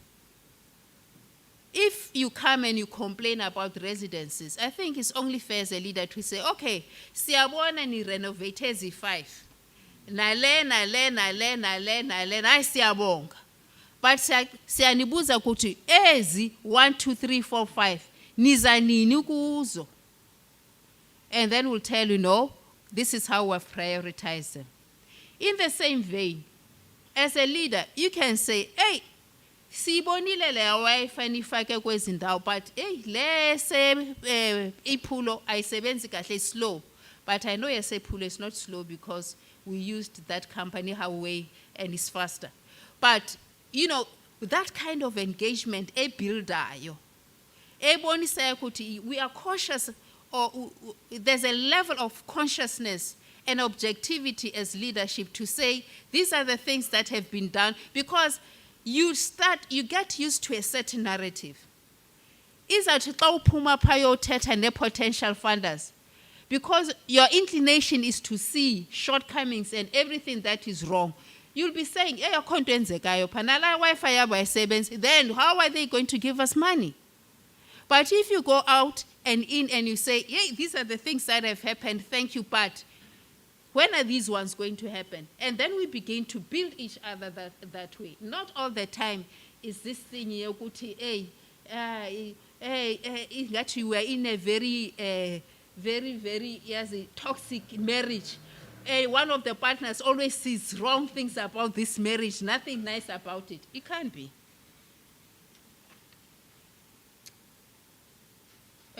Postgraduate, I awundivanga but tu awundivanga. It's not an either or, since postgraduate and therefore ezinye we are not doing them. I'm saying it's one of the things that we are doing to try to lift it, to try to improve it. And your question was, okay, have we included postgraduate diplomas, for an example? And I was whispering to DVC saying, I think we didn't. I think it starts with honors. And it does not include postgraduate diplomas, which are at the same NQF level as the honors. Is that correct? So maybe it is something that we need, in the limited resources that we have, that we need to look into. So that we are trying to fix a lot of things at the same time. It's not an either or, another one is better. No, that's not the issue. And you cannot say that we are rationalizing because we are trying to fix the postgraduate unit. So why don't you fix it without rationalizing? No. Anyway, I leave it there. And then we have two more. Develop students' budget. The budget for the SRC, are we saying what? This Ingani, what are we saying about the budget of the SRC? Are we saying what is the crux of the matter there? Ingani or what? Eh? I didn't understand kahle there. A small example, VC. Previously, Yes. in the past, special cases in WSU, you had a certain amount that had to be paid by SRC and a certain amount that had to be paid by the council. Later on, it was translated to say, instead of paying amounts, let's get a quota. That's where the problem starts, because previously you'd say, if the quota is for everyone, inclusive of the SRC and the council, then we then discuss how much you're going to pay. For example, if the registration fee is 4,000, if council says it's going to pay half, the SRC pays half. Now it's changed to say that we've got a quota, and this is where we're standing, Tina, as the council. And if you want to exceed, you'll exceed on your own, meaning that the council now has shifted from the purpose of special cases and assisting them. And the special cases now are being solely dependent on the SRC. Therefore, it then means the budget is focused particularly, or a focal point is to register students other than developing them in other areas. So that's the problem that we have. We will have DVC. Let's take it up. All right. And then the governance. We are really trying to hold people accountable, regardless of who they are. And there's a WSU.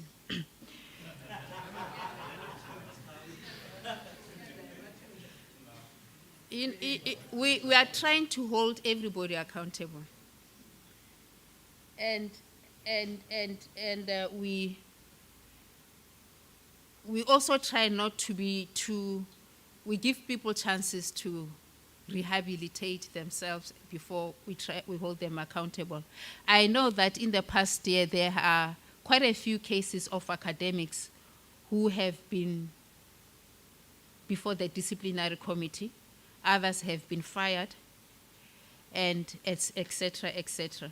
And it's a trend that we are trying to inculcate, to say there are consequences for wrongs done, especially when it comes to academics not paying attention to their duties.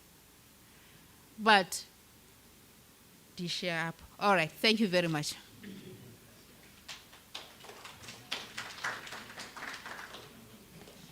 Thank you very much, VC. It sounds to me like we are trying to fix the plane while on air. And we can't quite land le plane. Uyabona ngokuyihamba funeka silungise. So we have to figure uba siqale ndawoni kanene, uyabona, and we must be safe. Khona umuntu efuneka wile apha kule plane. And it does sound like that's what we're trying to do. I have consulted a little bit because I was briefed. I'm sitting with the objectives of this particular setting. And again, role yam, and what brings me into this room is to hold this space to achieve the objectives intended for this session.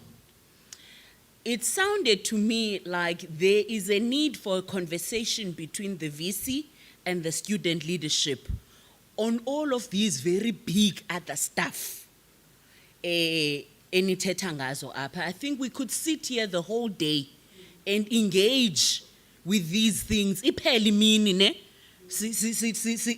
izinto that are big and that are part of the vision, but also of our experience and the things that we are observing and seeing. And so I have been then informed that that is on the cards. There is a session that will be organized for the VC and the student leadership to engage on the bigger story. So please allow us to get back onto the very narrow path of what it is that we want to do this weekend. This weekend has a purpose, and we'd like to get back there with your permission. We're running late with time, and so we also have to manage that as well. And so we are going to thank the VC here. And there is that second round of hands that had gone up. Please allow me, with all humility, to ask you to pull your hands down. And please bring your points onto that session that will be organized. I'm going to publicly, but there will be a session. All right, wait. Mani, I see, into a mind in Zabalazile as well. So we're not taking points at this point in time. I think we're going to engage on Mamelan. We have to hold this space, and this space needs to work for us. There is an agenda, what that brings us in here. I don't know how often you engage with the VC, but clearly there is an appetite to engage the VC. Management recognizes that there is an appetite to engage the VC. Even if we allowed 2 hours of engaging the VC here, it is not going to solve the myriad of things that the VC is talking about and you are talking about. And I do accept that you need information. And perhaps then that needs to go to a different space so that we don't shoot ourselves in the foot and don't achieve what we came to achieve here, Kule weekend, with this session. But also don't achieve this that you are wanting to achieve with the VC as well. And so we have to hold and juggle all of these balls. And right now what I'm asking is, we close this session because anyway, we are 45 minutes late into our program, anyway. So we close this particular session right now. We thank the VC. We go to tea. When we come back, we then embark on our journey and the story that brings us into this room. And so please allow us to do that. All right? I don't want to be assisted. But I can't, no, I don't want to be assisted. There is a process. I do not want to be assisted. You can put your hand up and say your point, but it's not a point of assisting me in any way. All right? I'm going to accept one hand, and that hand is going to be from that gentleman because he would have been the first to speak in the next round. No, not you. The gentleman in there, he knows himself. Thank you very much, Facilitator. I just have... The camera can't find you.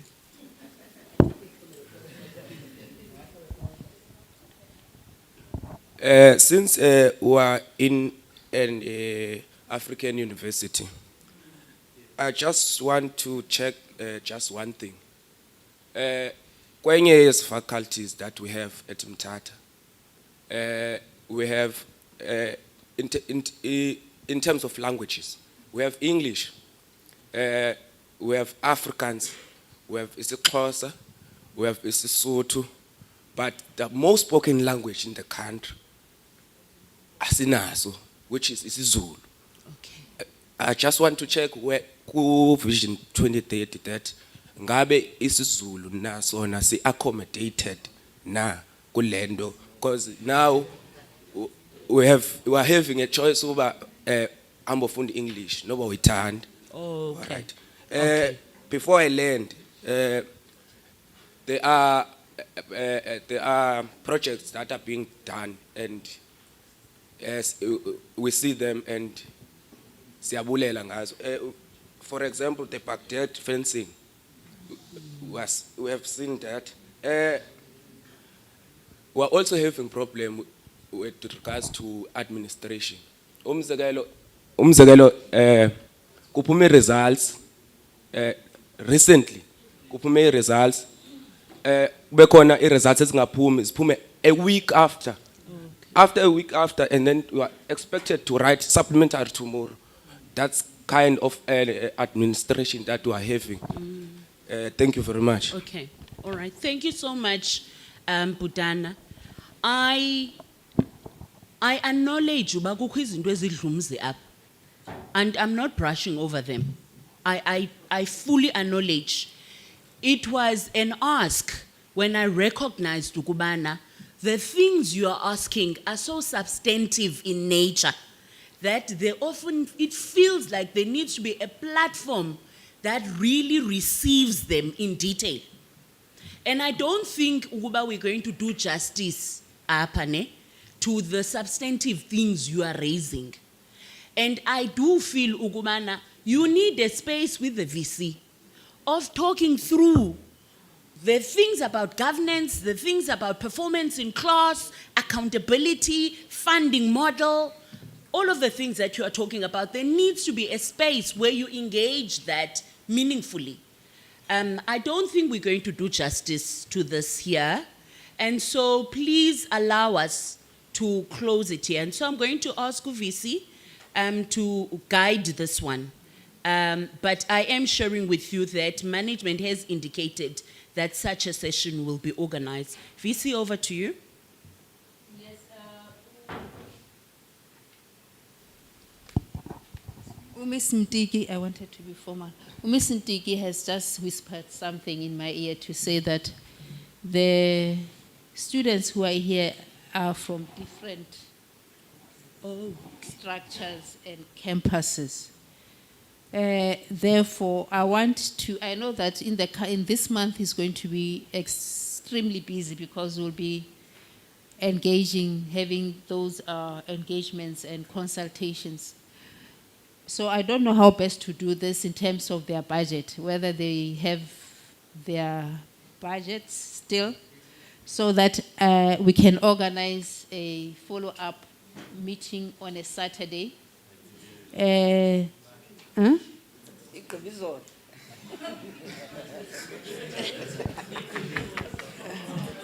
Yeah, uthuza abafanda Miss Mtiki. So then follow up on a Saturday, I'll confirm the date.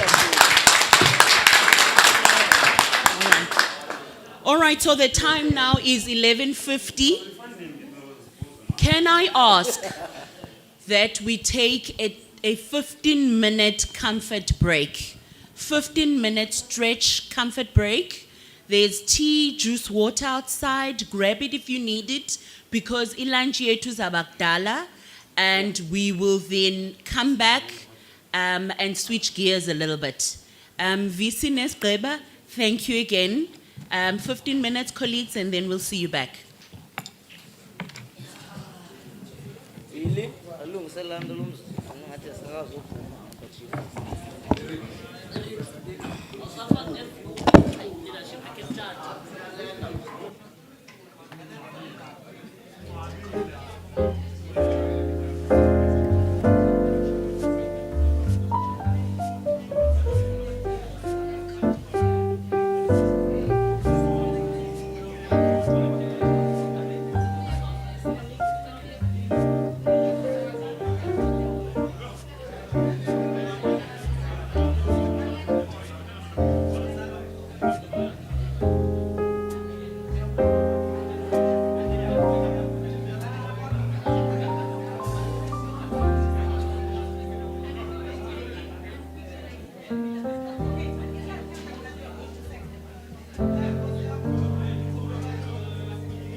Are we good to go? Thank you. Welcome back. I trust that we had a good stretch, comfort break, and that we are now ready to come into the room, plug in for the little bit longish session that we're going to have. So let me start here. I can't not start here. Because there's a little bit of my heart that's getting aggrieved. And so I think I need to share this because digwi company leadership. And digwi company leadership yasewusu of is student leadership sasewusu. So mna, I deem myself being in the company of greatness. And I see you as the greatness. So I was told that the program starts at 8:30. I was here at 7:30. The gentleman and I, we were here. And we started at like 9:35, 9:45-ish. And then we went to tea at 12:10, at 11:50, and we were meant to come back at 12:05. And now we're at 12:26. And only now we're getting to start. And I think it is in this space, right, because this is a culture thing, it is in this space that we need to reflect on what that looks like and what that looks like from a behavioral point of view. Because there's something about a tone that is set from the top. Mna andiko kwi community yasewusu on a day-to-day basis. Ndini experience and judge you by your behavior namhlanje. And I think there's something to be seen and heard and reflected from that. And sherisha lendo with love. And I'm hoping over the next 2 days that I'm with you, that we're going to reflect on what that looks like, what that's experienced, and what that means for us as a community and as leadership. There's commentary on the online platform. Sibonise Mabengwana, we note the questions. And Austin Bengu, the question that you had asked on the implementation of the rationalization model, I'm hoping that the VC responded to it. And this meeting that will be held with the VC, and the question you ask, will it include SGCs from campuses? I think that is a conversation I'm hoping will be held here. I don't know who will be in the room there, who needs to be in the room there for that conversation to happen.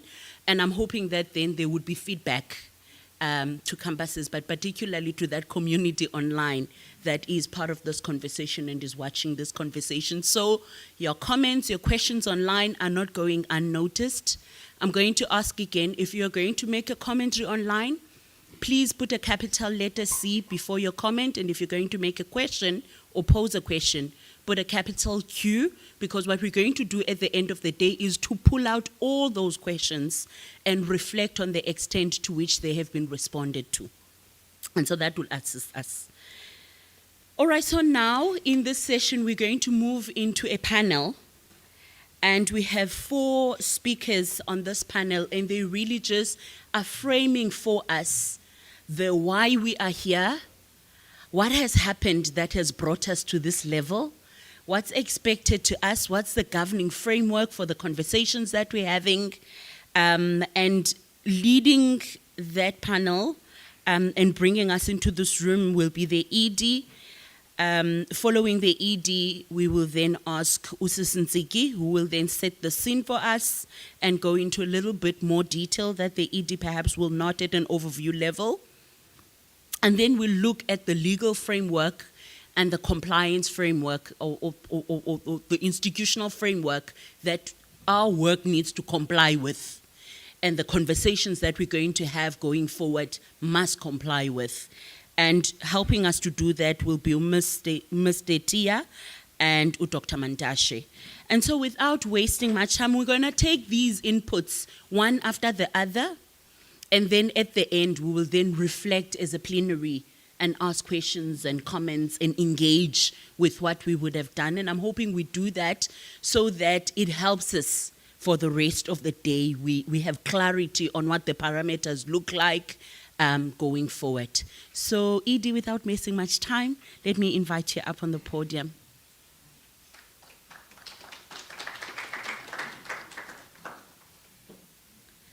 Dumelang, Molweni, Sanbonani,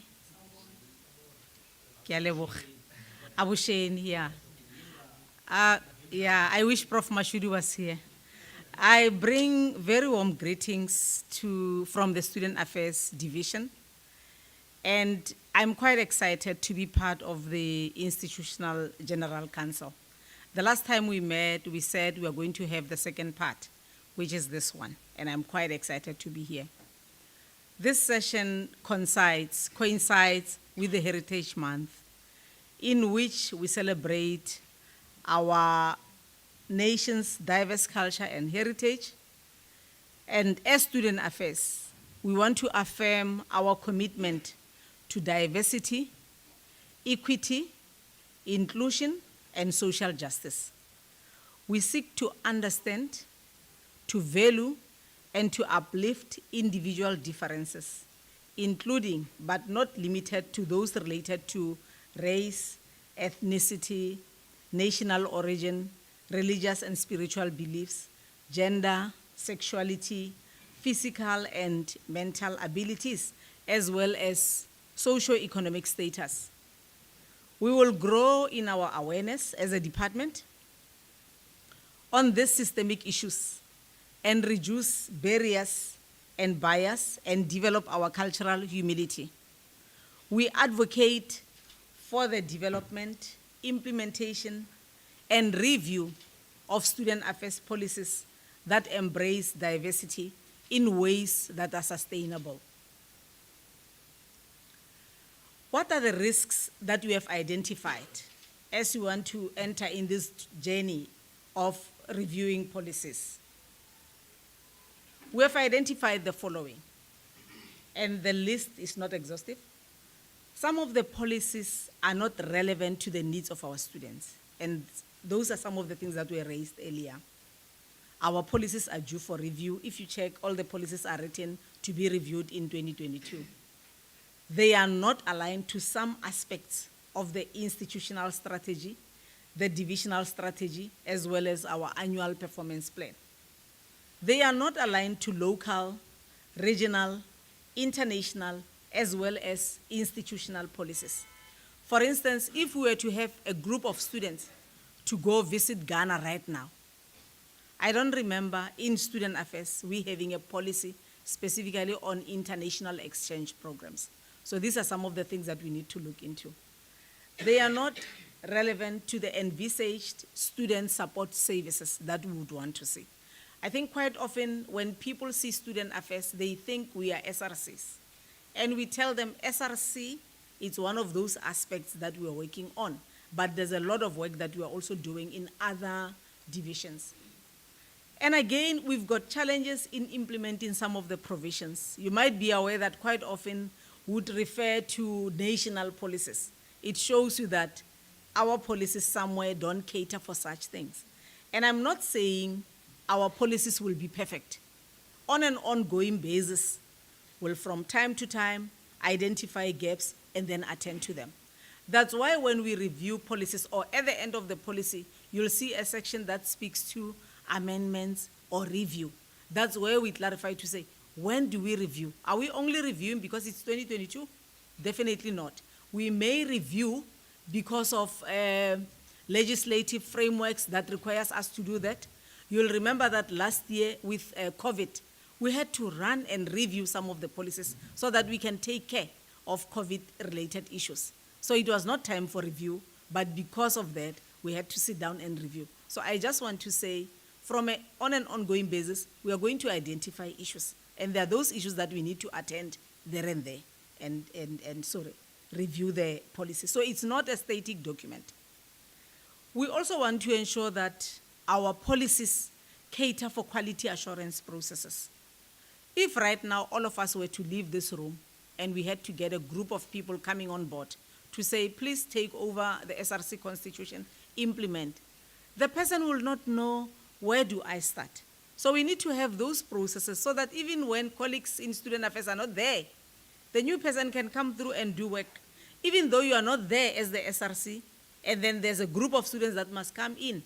I'm just giving an example. For instance, with COVID, if we were all wiped away by COVID and some people were to come on board, somebody needed to explain to them. But if you have clear quality assurance processes and procedures, it tells you this is what needs to happen, this is that, and that, without anybody explaining that to you. So those are some of the gaps. I am not saying our policies are not okay. I'm just saying we have identified some of these particular risks. Strategic imperatives. The VC had indicated, Dr. Jakra has also indicated, for any policy, it needs to be relevant, or it must be able to assist us deliver on strategic imperatives.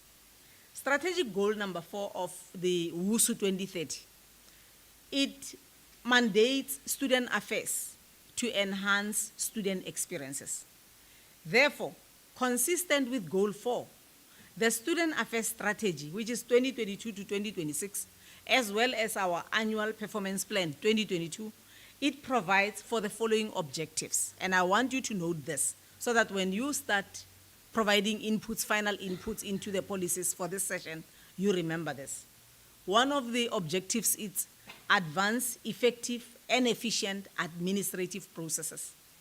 Provide a conducive living and learning environment. Provide inclusive leadership opportunities that are fostering the development of ethical, responsible, and collaborative leaders. Recruit, develop, and retain diverse and competent students for sports and recreation levels. You realize that we are no longer saying sports and recreation for fun, but we are taking it to the next level. And we are saying let's foster a culture of community engagement that enrich student support services. As the SRC, I'm aware that at the beginning of the year or throughout the year, as and when you note financial constraints encountered by students, you come in and assist with your funding. That's community outreach. We also are going to look into increasing research capacity. Remember, the VC was quite grumpy about research. As a department, one of our strategic objectives is that we want to increase research capacity. We want to support collaborations and leverage partnerships, and we want to monitor and evaluate our divisional services. So part of the work that you'll be doing with policy review, you must be able to say, now that we are going to implement this policy, what are the strategies that we are going to use to monitor its implementation?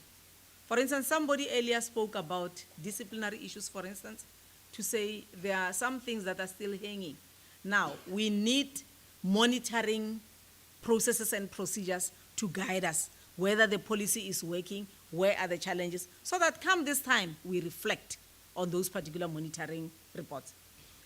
And I want to emphasize that the very first objective on advancing effective and efficient administrative processes requires us as a division to develop, implement, and review policies. Therefore, this session, or as the ISGC, you are actually implementing that particular objective. You are assisting the department to address that particular objective. What are the policies that are under review? Policies that you've been reviewing starting from campus ISGCs include the SRC Constitution, policy for people with disabilities, the SRC Constitution, yes, campus health policy, infection control policy, policy on people with disabilities, policy on room allocation, sports policy, student pregnancy policy, student counseling and special needs policy, and the draft alcohol and drug abuse policy.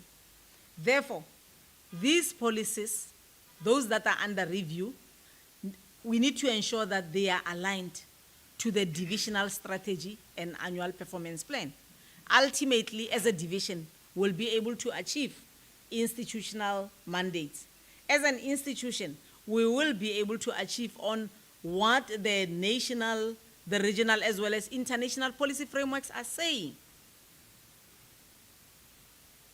Strategic alignment continued.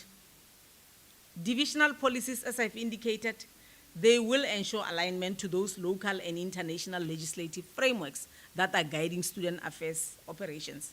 As a department, we are not existing in a vacuum, but whatever that we are doing, we are guided by those particular policy framework.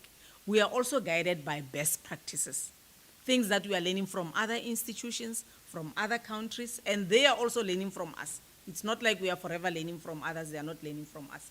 As well as the WUSU 2030 strategy and our divisional and operational plan. Shukla 2022, one of the scholars, notes the importance of aligning policies and practices to the strategy. If we have a strategy and the policies that we are developing are not addressing that, we are going to have a challenge. We will not be able to achieve on that particular strategy, in as much as we may want to enhance student experiences. In conclusion, I want to appeal to the ISGC that as you proceed with the policy review process, by the way, you'll be consolidating, it is worth paying attention to the following principles. One, the principle of Ubuntu. Does that policy promote the principle of Ubuntu? Does it promote the principle of respect?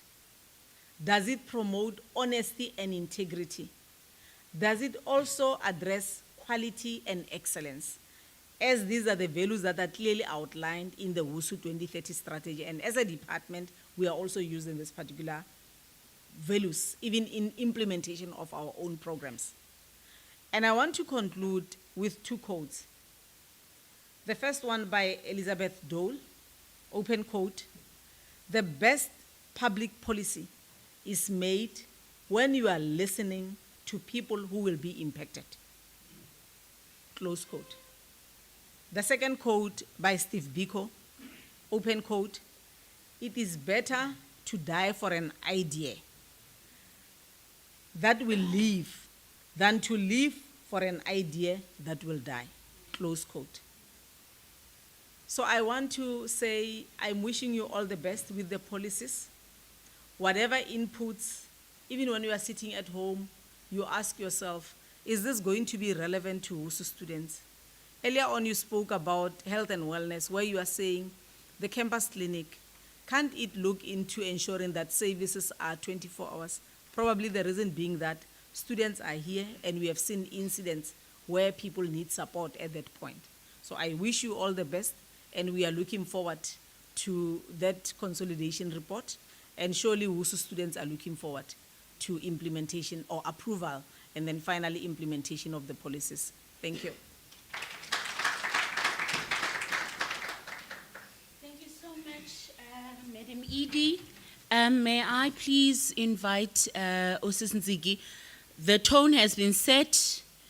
I loved the time frame of the ED's presentation, and so I hope that we can cut the curtain from that, what has been laid for us already. Thank you. There has been a glitch with the link online, but I'm assuming that we now... It's just on Facebook, so we want to establish Facebook. YouTube is different. Okay, all right. It's being taken care of, that's what I'm bringing.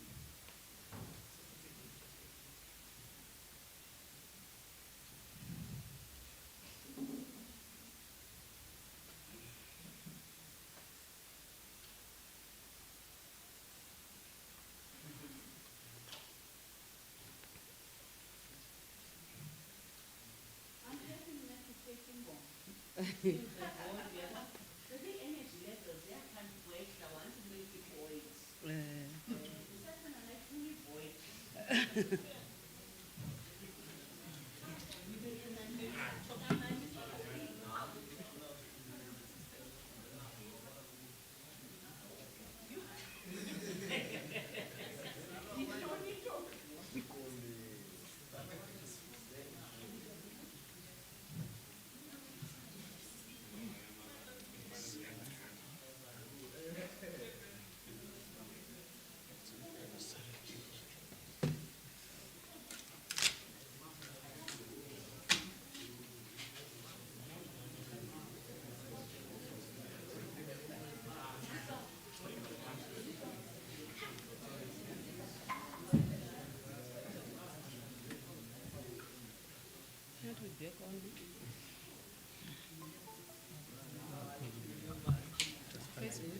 Do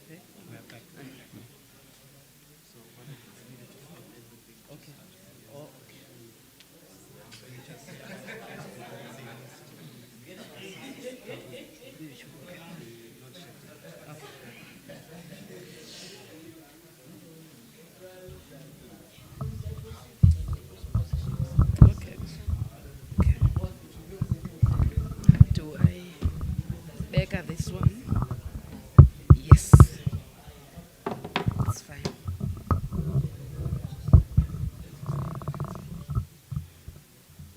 Okay. Yeah.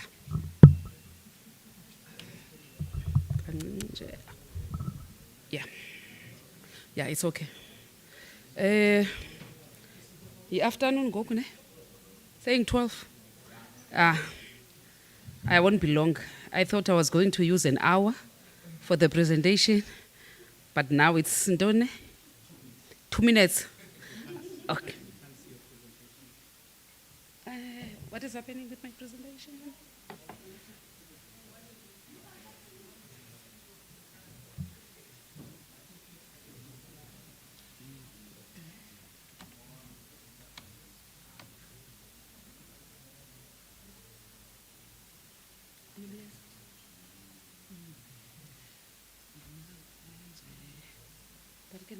Without you. Okay. Guys, we have a technical glitch. Ainamsebenzi. Ndiyayibona presentation and noko ndizawuzama into yoba nani niyive i-presentation noba ayikho kwelaa cala engaphaya. I don't want to delay us anymore. Good afternoon. This is a second SGC sitting. So my understanding is that we have met before in Mpekweni, where we were electing our SGC, institutional SGC. And also during the road shows that we had in 4 campuses, we met and we had conversations as balulekileyo that led us to a document that we'll be now using. I just want to say the commitment I have seen from your side since the Mpekweni election SGC. Oh, Kanene, there was another one, a special ISGC in Komani that took 2 to 3 hours. And also, I just want to recognize Insebenziswana that we have between ourselves as the student governance team and also the ISGC. And also I want to acknowledge the guests that we have as the DD cluster, leading this cluster of student governance. Within short notice, they availed themselves, starting from the VC in absentia and the DVC. I just want to say, because Diasba were alive, we acknowledge and also we appreciate the way they have received us when we invited them with short notice. When you work with students, it's very difficult to have a set timeline to do things. We learning that the hard way because inkokheli zam zingatsho pha ukubana namhlanje siyayo ka-SGC. In the morning we are not going, in the afternoon we're going, in the evening we are not going. So the interpretation to the other side of the university, it's not received well. Thina ke singathi nje basihleli phasi qoma asifuni ngolo hlobo, but I think I indicated this when we were in Komani, that every time we chop and change, it has a ripple effect on other activities of the university and structures as well. But ke benza kwa student affairs funeka uginye ipilisi noba iyakrakra. So I am excited to be here, and also I want to give a special thanks to our ED as well. Naye esimkhupha simfaka. Uza understand ke phana pha ukhupha ufaka kudale lapha.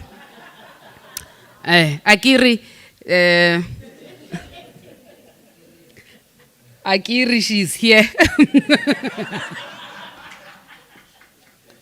But I just want to say we appreciate the support that we are getting as a team. I won't start with the introductions that we had in Pegwin of introducing the process, because I did introduce the process whilst we were in Pegwin, and the roadmap of what we are doing and why we are here. This one is a second session that is ticking on the boxes that we agreed to have in the roadmap. I must also say that we are working tirelessly with the leadership to make sure that we are both accommodated as leadership and also as a department. So I won't start with the introductions of the roadmap, but what I want to have today is the purpose of today and also the overview of why we are here. We have set ourselves, when we were in Pegwin, electing the ISGC executive, that we were going to have this session for consolidation of zonke activities of amending the SRC constitution, number one, two, inputting on the various policies that were mentioned by the ED. We have done that in the campus SGCs, and we got some inputs. So today, we want to sit with those inputs. I must say that we do have some inputs from the campuses, but there are campuses that did not submit to us. And I want to implore those campuses that did not submit, because it will make our work very easy. Because what we want to do, we want to assist administratively the ISGC. We don't want to take over. We want to assist the administration, where we combine all the inputs, integrate into a one document. That one document is going to give us a guide on how we are going to amend one SRC constitution and consolidate inputs such that they reach the statutory bodies. The intact, I won't talk about the roadmap for the approval of the policies and also the approval of the SRC constitution. But today also we want to speak about the governance model, because the SRC constitution, its gist of having an SRC constitution is to detail how we want to be structured as student governance. It's very important that when we do our inputs in the SRC constitution, we have a closer look on the model of governance. There are many factors that have made the model that we have as WSU to be sort of not responding to the needs of the environment. The landscape of student governance has changed drastically, and with the documents that we have, we are lagging behind in responding to the needs. I think as a university, there are internal and external factors that are impacting the kind of model we should have for WSU. The first one, let's start with the internal. I think I won't repeat what the VC has said about the direction the university is taking. The Vision 2030, the strategic objectives, ED, and also no DVC, shed some light on the direction we are taking as the division. We are reporting to that office, DVCIS. But what is it that they said is saying to us as the governance model? And when you want to interpret what has been said and what has been shared to us in various committees, in various statutory bodies, what is the interpretation? That interpretation, we need it to be encapsulated in the SRC constitution. And also, the second part that is very important, I think we said this in the road shows. the issue of service delivery is another issue. We have a governance model that talks to the needs of students and how we want our voice to be heard as governance. But at the same time, we have an issue of service delivery. How do we make sure that as this sitting, we represent our students well, such that we get the needed service delivery? Niyabona ngoku besingakwazi nomkhulula uVC because of issues of service delivery. How do we make sure with the policies of the Student Affairs Department, and I believe, Doc, but this is the first phase of us as students inputting on the policies of the university. We are starting with our own that needed amendments, but also we want to go out of the department to other departments as well. But nanku ke umehluko, we are not going to change what the departments are doing in their policies, but we want to input what we need in the services they are giving us. Niyabona umehluko? And ezinye they are due for i-reviewal. Ezinye they are not due for i-reviewal. But what can we do? Because mhlambi konsisitya ngoku and i-policies zezinye i-departments are not due for reviewal. What do we do? Such that we get the necessary service delivery and the issues ironed out with our inputs, without thina siphuma siphakamisa amanqindi, but using what we have as the university, the structures we have, the policies we have. So ke sinezo zinto zethu. So today ke is about, one, making sure that our voices are heard. We do that ke with the input. Diveke nento apha ibikhe yarezwa in the platform that this SRC constitution, let me speak on SRC constitution. This SRC constitution must have a voice of the students. And this SRC constitution belongs to the students. It's not a management document.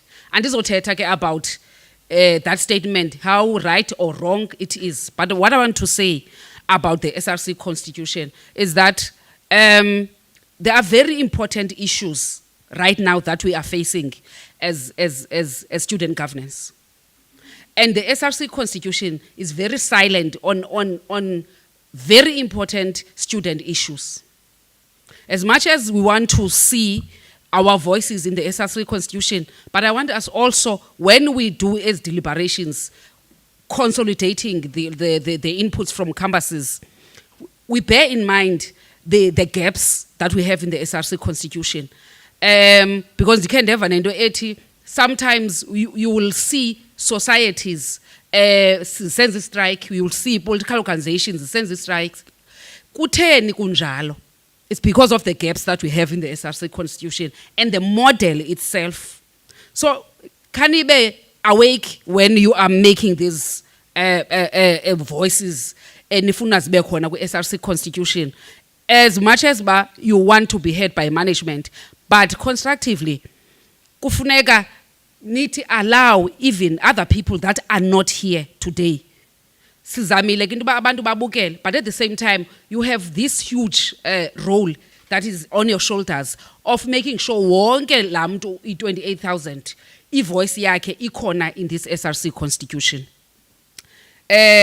So today we are about that. We will consolidate, and then in the roadmap I shared with you, niyayazi which steps are going to follow. I won't get into that. And I don't want to sound like a broken record. But before ndiphume dingene kwi-overview, dithathe i-5 minutes ku-overview. I just want to draw a picture. Bendithethe nge-internal, kukho ne-external. Kukho ne-external factors that are impacting on the governance before I step off the purpose. The external factors, they are beyond our control.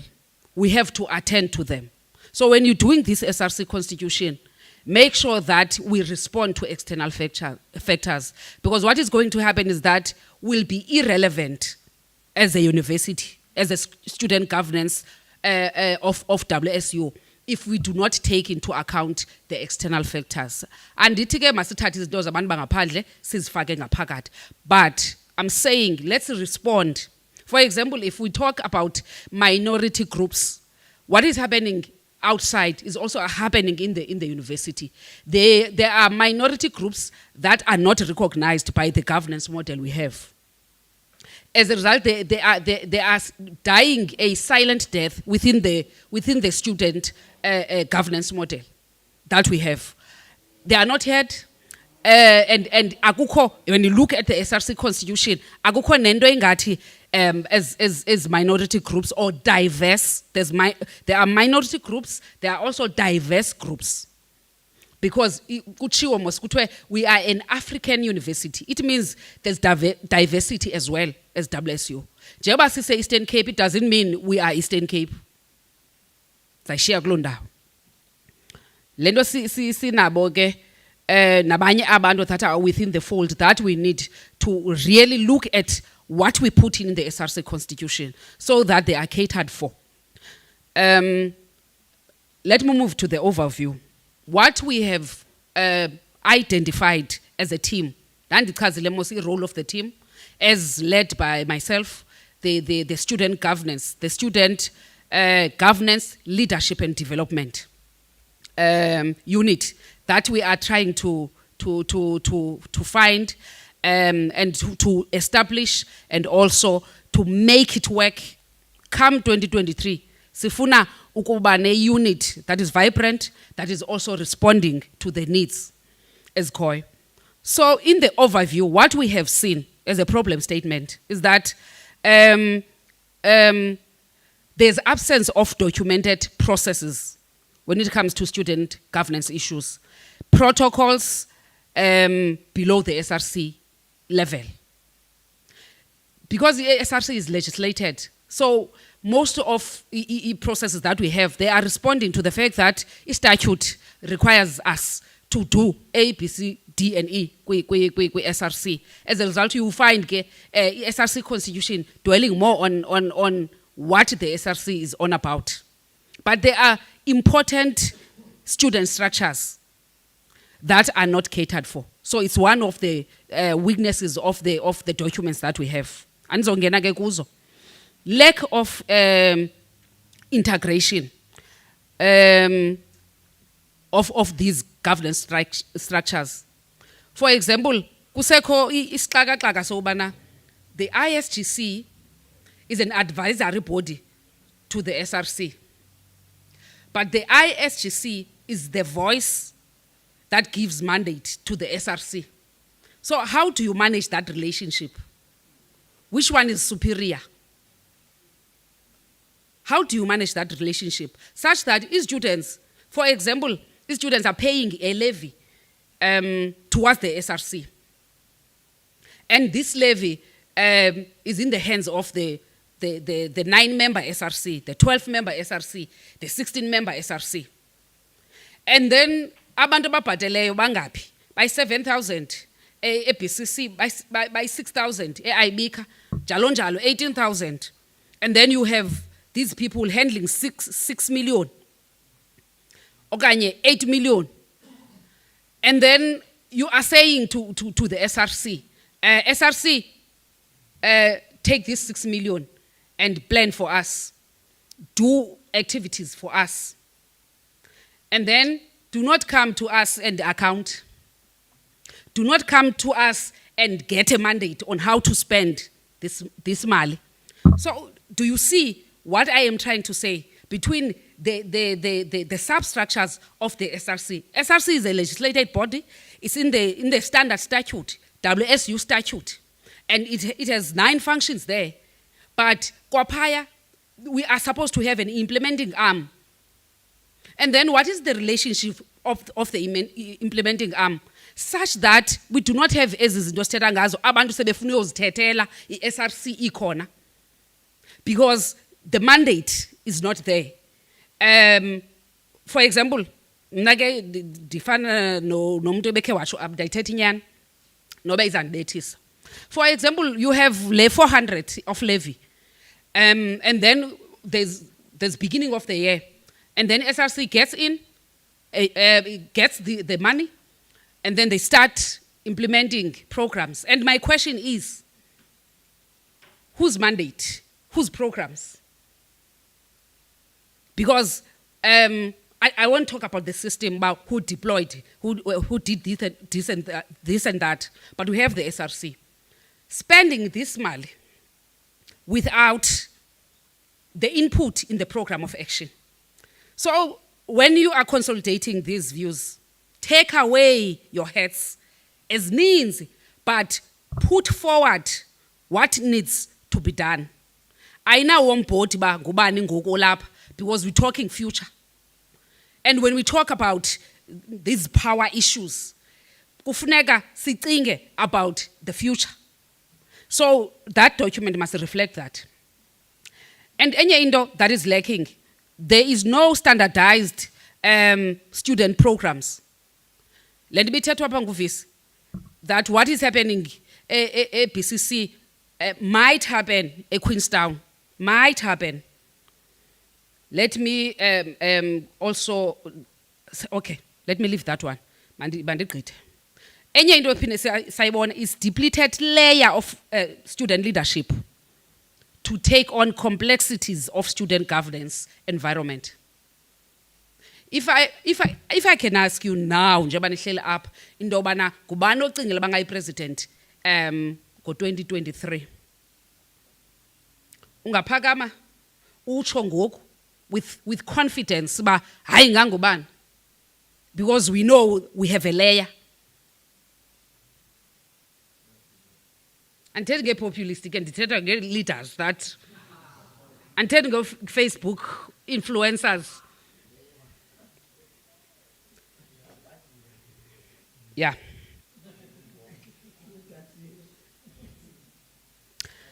We don't have a vibrant student life because of the unstable student governance.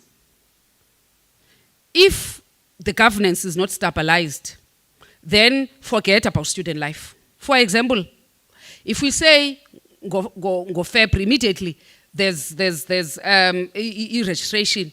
Nyani registration iphele early. Ikhona a program that is set to start immediately after everybody is registered. Ihleli pha. Ukuba ikhona siyakwazi implement as WSU.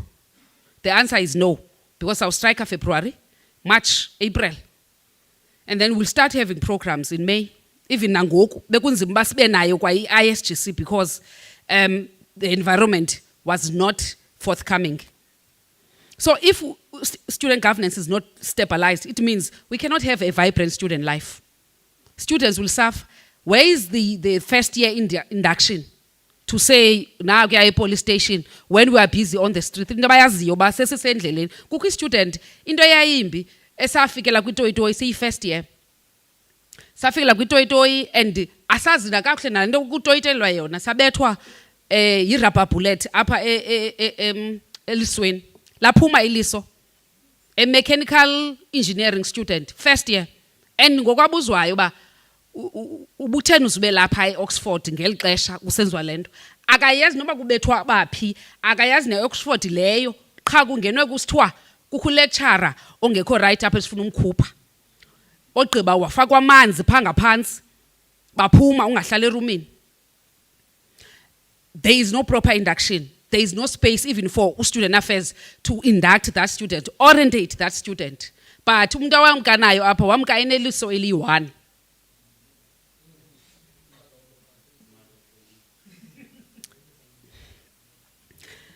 There's no proper handover.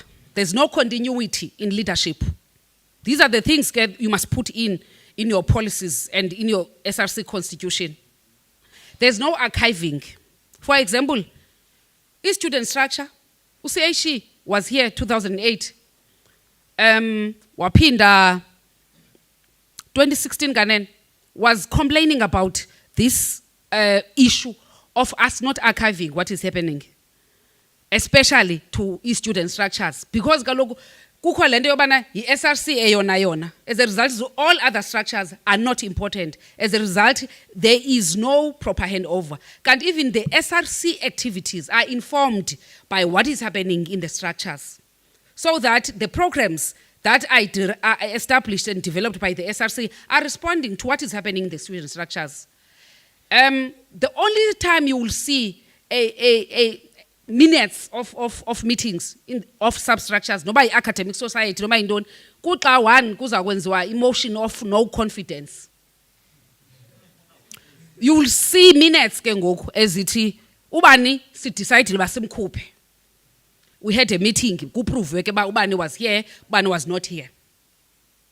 But other than that, ezinye izinto that are very critical and important are not being minuted, are not being archived, such that when this layer of leadership goes out, at least we know where we start. Because what is happening is that every January, the new SRC kufuneka izifundele the environment. As a result, they run to itoi because it's the only solution that is available in the absence of knowing what is going on. Because at that time, akukho handover, akukho ndoni, akukho material to use. There was no handover, but if fees we negotiated, NSFAS, list, this and that, there's nothing. And in the absence of that, the only solution nathi masibe ngogqubangi lapha esitratweni sithi asiyazi bakwenzeka ntoni. Whilst we are still learning. So they will learn until April and May. So let's think about that. Mandivale kule overview. Ngelithi, Tina, we are committed as a unit one for the redesign of student governance to respond to the internal and the external factors that I have highlighted. So that one, because this is what is not happening. The support of academic excellence in the student governance arena. Paya klasipa, we talk politics. You talk choir, politics. Debate, politics. Everything, politics. Ikwaya ngupazma. Idrama ngusasko. I-academic society, u-IT ngowethu. Kukhona amagama atshoyo. U-IT ngowethu. When are we going to talk about what is needed for IT? When u-IT ngowethu? Kude kuthathwe ne-disability.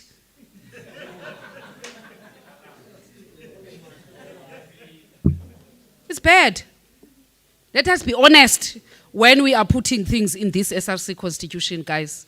Let's move from playing marbles.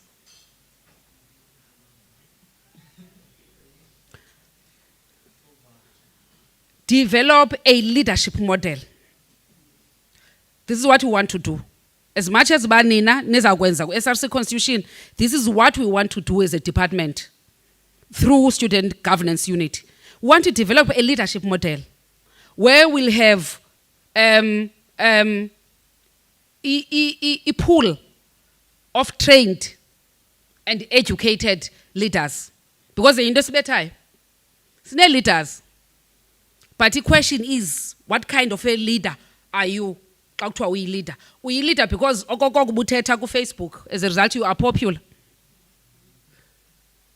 Because this is what gokusine populist in leadership. So in that document, not we are going to have our own input on how we see things. We need to have a leadership center where all students are trained. I mean everybody.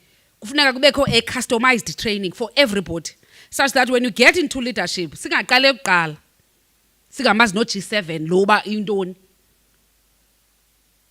So this is our commitment as well that we want to put forward when we are implementing what we have put in.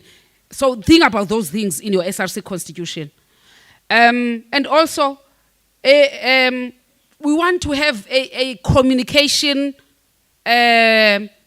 strategy and tool. Because this is what is not happening. This is what we are seeing today. We don't know how to communicate amongst each other, communicate with management. And IMC, I'm talking about communicating with academics, communicating with faculty, leaders, management. There is no communication channel. As a result, yilento xa sifrustrated, very annoyed because we are not communicating with each other. For example, a leader does not have a relationship with the dean. Uyambona xa seyi-society seyicanga uba izithathele izinto ezandleni. So we want to have that communication strategy starting from 2023. And the way we elect the student structures, something has to give. Kufuneka sebe ne-drastic change. Ukwenzela uba sibaleke abantu bethu o-IT bethu. So we're going the direction of, nani ke, when you get into the consolidation stage, think about lendo yobana, how we elect our leaders is also important. Because kungena populism in leadership. So how do we make sure that we destroy that, so that sibuyele kundalashe where we have leaders? So i-constitution is our only tool esinokwazi usebenza ngayo. So I implore you, ladies and gentlemen, into yobana, as I give you the overview, think about these things. I know we spoke about these things in the campus SGCs, and there was participation. Dandipa, abantu babengafuna ugoduka, there was participation. So dicela singaphuthi labels on inputs. Uba input yasemthatha. And ndiyabazi pha obhile athi bafuna into yabo. Let's not label inputs, but let's put in things that will change this space. Tina, we are willing participants. Silindeni. Enkosi.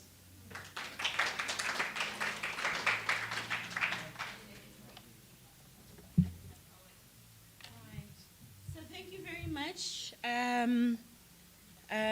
Usisinziki. Sure. So le analogy yethu ye plane ne sizayibamba umzuzwana. So le plane yethu, it looks like siyayilungisa. In fact, bese siqalile ulungisa pha at campus level, yabona. So sisaqhubekeka ke ngokapha siyadibana siyalungisa.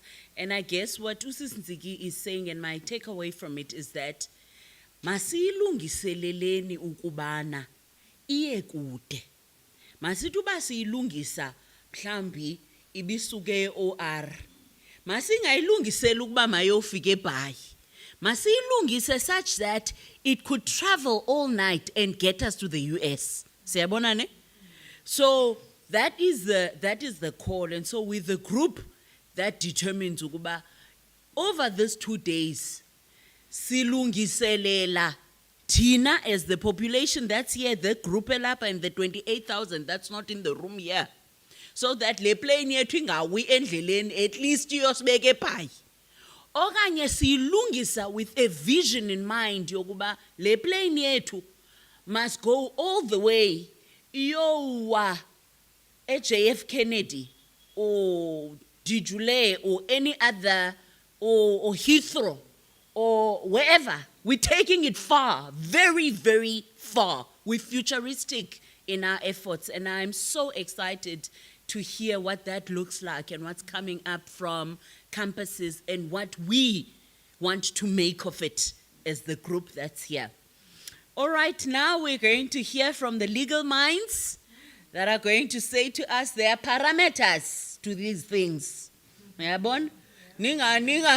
Ningahambi kakhulu nide niphule nemithetho. And so we are going to do that. I think you go first, Setihan, and Dr. Mantashe goes after you.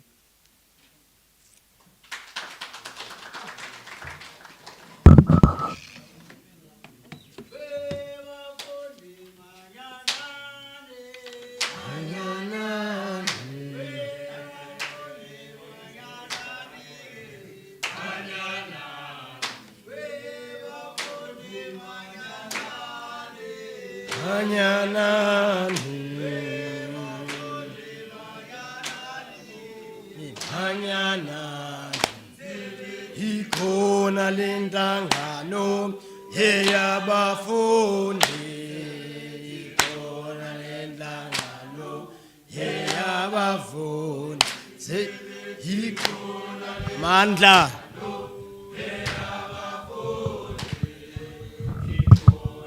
mandla amandla awethu izwe lethu iAfrika High discipline.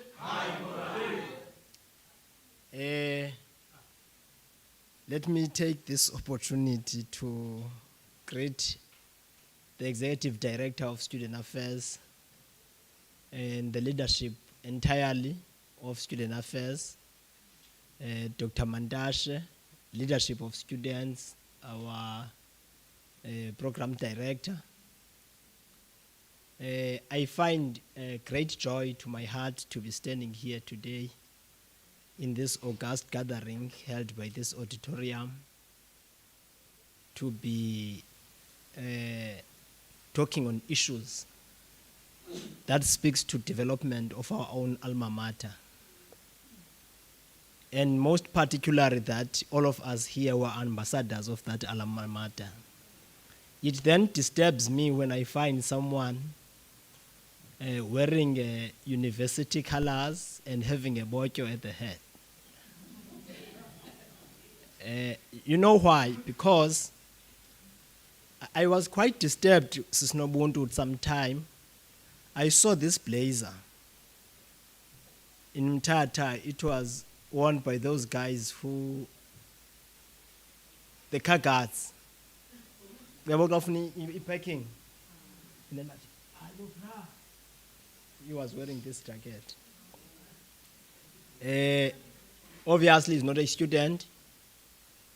And obviously, he got it wherever he got it. But the bottom line is that when you wear those colors, you are representing all of us. It's no more about you personally. And also, it will be the biggest sin even before heavens if because whoever will see you, even if I don't know peace, that is not the type of blazer with brother yako, you don't do that. Because the difference is that it speaks to WSU and what is WSU. Now, all of us were leaders here. And you are fortunate because you have regalia. We didn't have regalia. Those who happen here to be my friends in Facebook, this tie of history. Latai, sasuthengelwe nguDr. Guwa, kufike uDr. Ramphele Mampele, kusenzwa lanto yemeja. Now kwacaca into beYunitra asinazo isuti. Kwafuna upaleke kuyothenga isuti safumana abathayi ke ngoku. Nongqondwana ngqondwana ngipresident weSRC yethu. Safumana abathayi kwa Woolworths. So I still have that tie.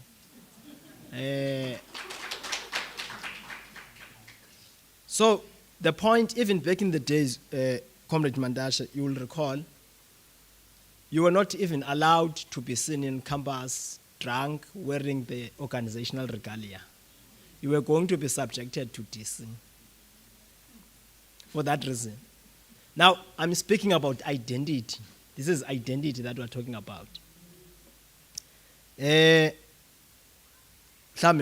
Serious. You know, when I was the president of the convocation, I used to be disturbed, Comrade Mandashe, by the fact that when some of the students will be graduating, they will fall on the stage because they can't walk on stilettos. Some of them, you would thought to be doing in the but you lipstick. And now, remember, graduation in May, and possibly this person has been applying since December last year. And now, imagine if they are going to interviews, panel,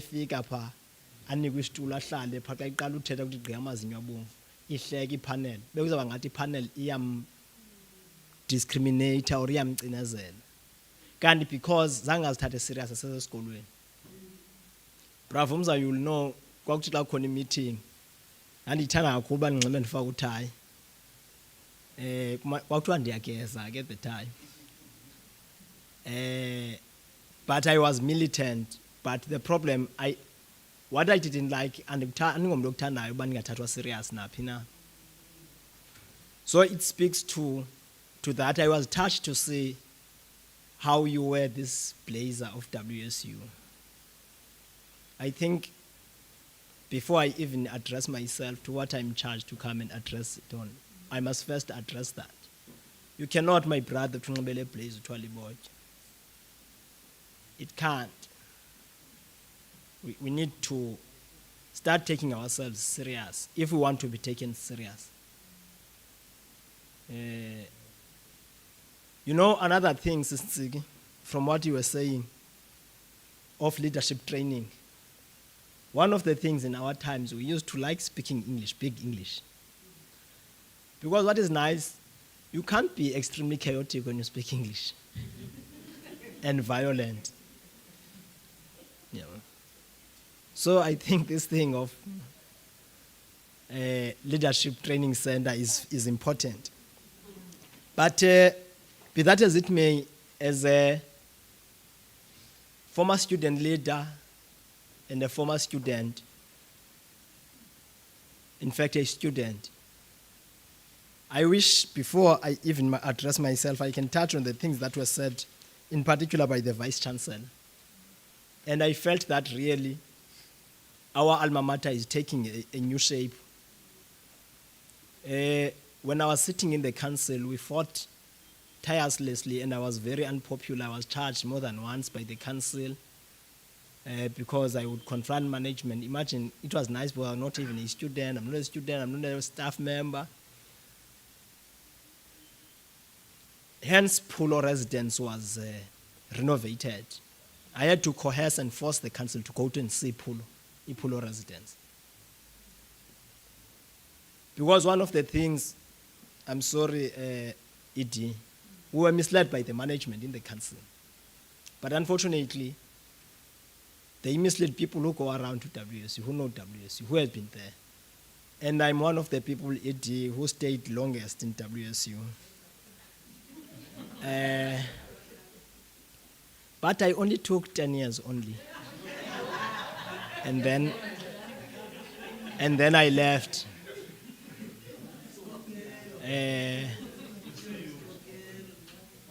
So at some stage I was even accused of burning the buses, all the things, all the wrong things. Even if when there's no electricity, you will see there was a group it was www.prodigies.makerere.com.co.uk. It was like Facebook, but Facebook was not there at the time. But when you write a message, everyone can be able to access it on school, in the campus. If there is no water, and then my friends would come in.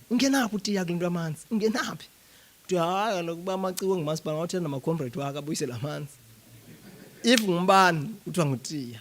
Uba si strike kuthiwa utiya akafundanga kusabhala itest. And of which that was not the position. Yeah.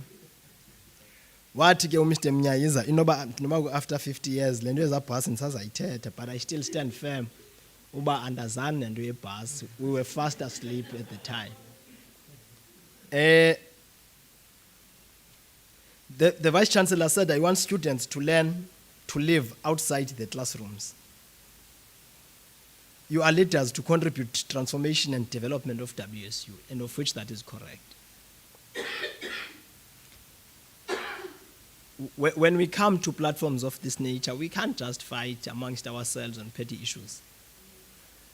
You're supposed to be having a position. Either you are PASMA, you are SASCO, you are what? This side. Knowing that, no, this is what we want this constitution to look like. And then we engage you from there. If we are saying, no, this thing is unlawful, it cannot stand, and then it can stand, and so forth, things like that. But I don't remember this person, what disturbed me when I entered WSU is that the first 4 students I met, they were wearing SASCO t-shirts. The other 5, they were wearing ANC Youth League t-shirts. The other 5, they were wearing PASMA t-shirts. The other 5, they were wearing another organization t-shirts. What happened to the academic societies? What happened to the developmental societies? What happened? Now, This tells maybe it's a challenge for student affairs to intervene at that level. Even if you go to the notice boards, there is a meeting of ANC League, meeting of all the political structures. And that tells you that WSU is a political institution than an academic institution. And of which we need maybe to try, I don't know how, but to correct it. We can't be highly political. Yes, there must be politics on campus, but not highly. And also, the SRC members must participate to recreational activities. I was a boxer. A gold medalist, a national champion. Brace, if he was here, was going to tell you. In another tournament, I was the best boxer of the tournament. I was elected to go to Hungary. Unfortunately, University of Transkei said they don't have money. I couldn't go. In fact, it was the sport officer at the time. That was me. So this other time, I was talking to Professor Morgan. After my team had left for Hungary, he was very angry. But why didn't you come to me? Because we could not have missed such an opportunity as the university to have one of our students to go and represent the university in Hungary. So I'm saying, I'm raising these things and sharing experience with you so that you understand that these things that we raise here, they are very important. And also, in the list ED that was presented by the Vice Chancellor here, writing, debate, students exchange. Also, we need to have a way of making the point that when our students leave the campus, they do have at least driver's license, so that they are able to be absorbed by the market.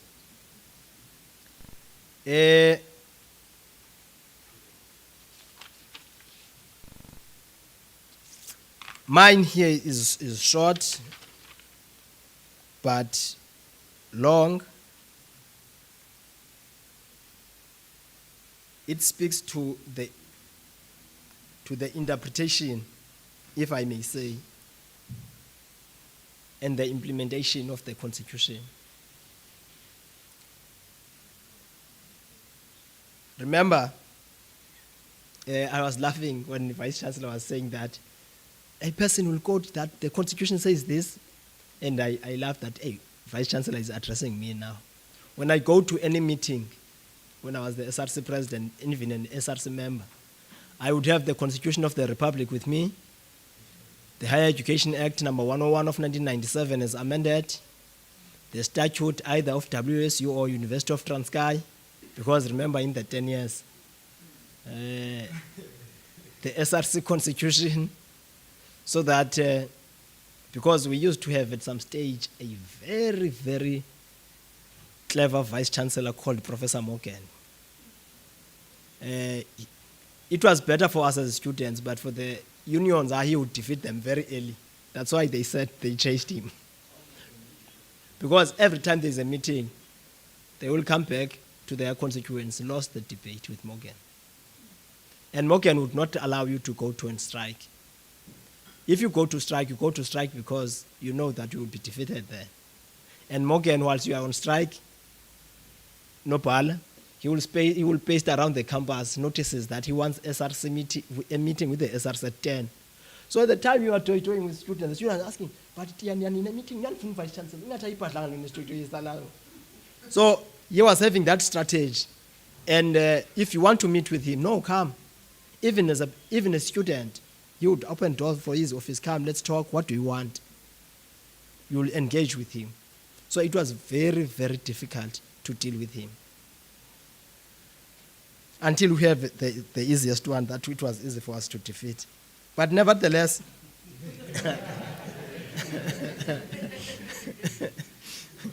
no, that one was old and he was emotional. That one, and I would annoy him and tell him that, look, you see, when Professor Nohuan was the Vice Chancellor here, and he left, and then there was Professor Luswas, and there was Morgan, and Morgan, Len Branye, Quadropesmosis Mjoli, and yourself now. No, we dealt with them clearly, like we're going to do to you. Don't be jajara. You know, those are the things, unfortunately, those student affairs, these students tell what doing. So you have to, at times, since Mamumpambani, when Kumuzba Tabandati, when you meeting, the constitution is a love letter. So, hey, those were the days. It was difficult. We didn't have the millions. It was difficult, but yeah. Okay. Let's speak law now. The supreme law of the land is the Constitution of South Africa. Any law that is inconsistent with that law is invalid. Even the Bible, if it can say anything that contradicts the Constitution, it's invalid. It will be invalid.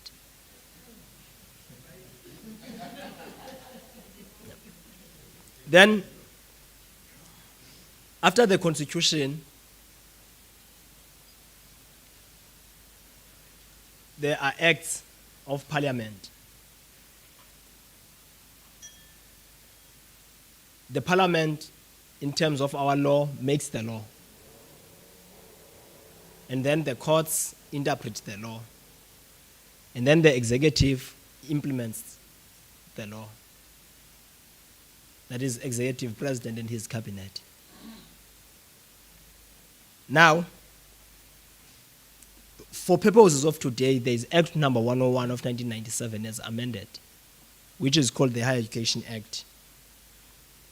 And the Higher Education Act, in section 26, subsection 2, paragraph E, talks about the institutional governance. And in section 35, it talks about student representative council. And I was interested also by section 36 that speaks about disciplinary measures, because they talk to students.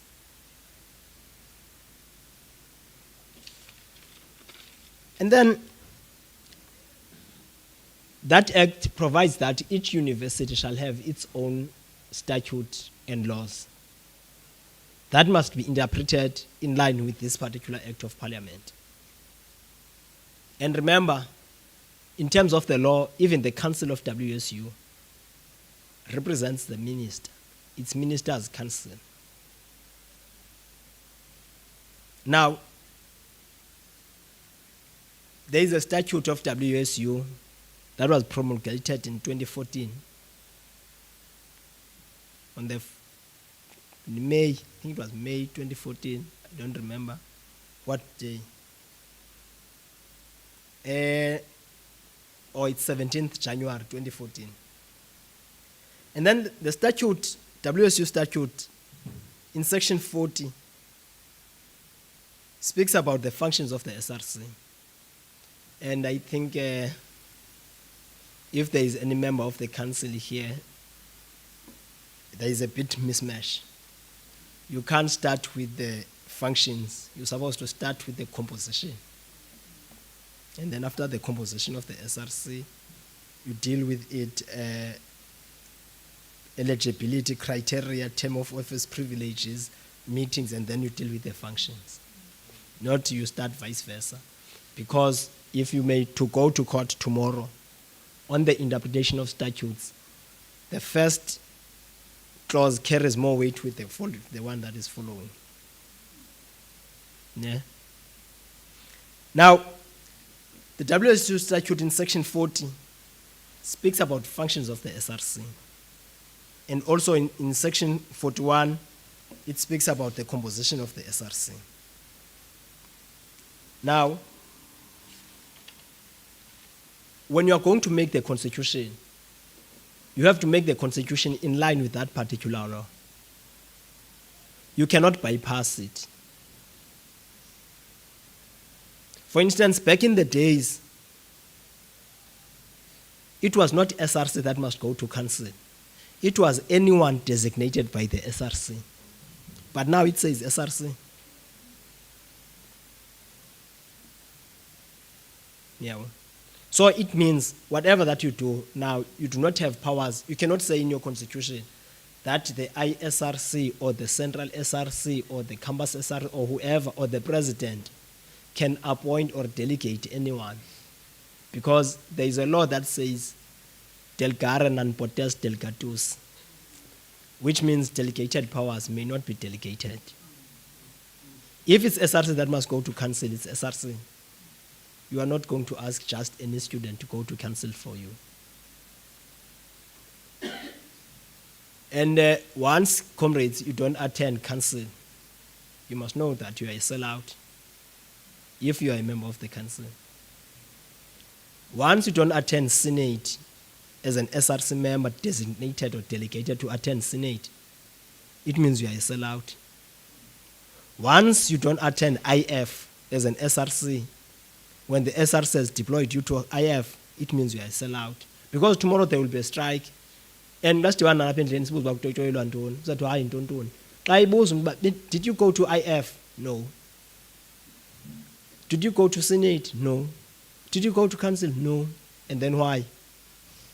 And then it loses sense. So I'm saying, comrades and friends,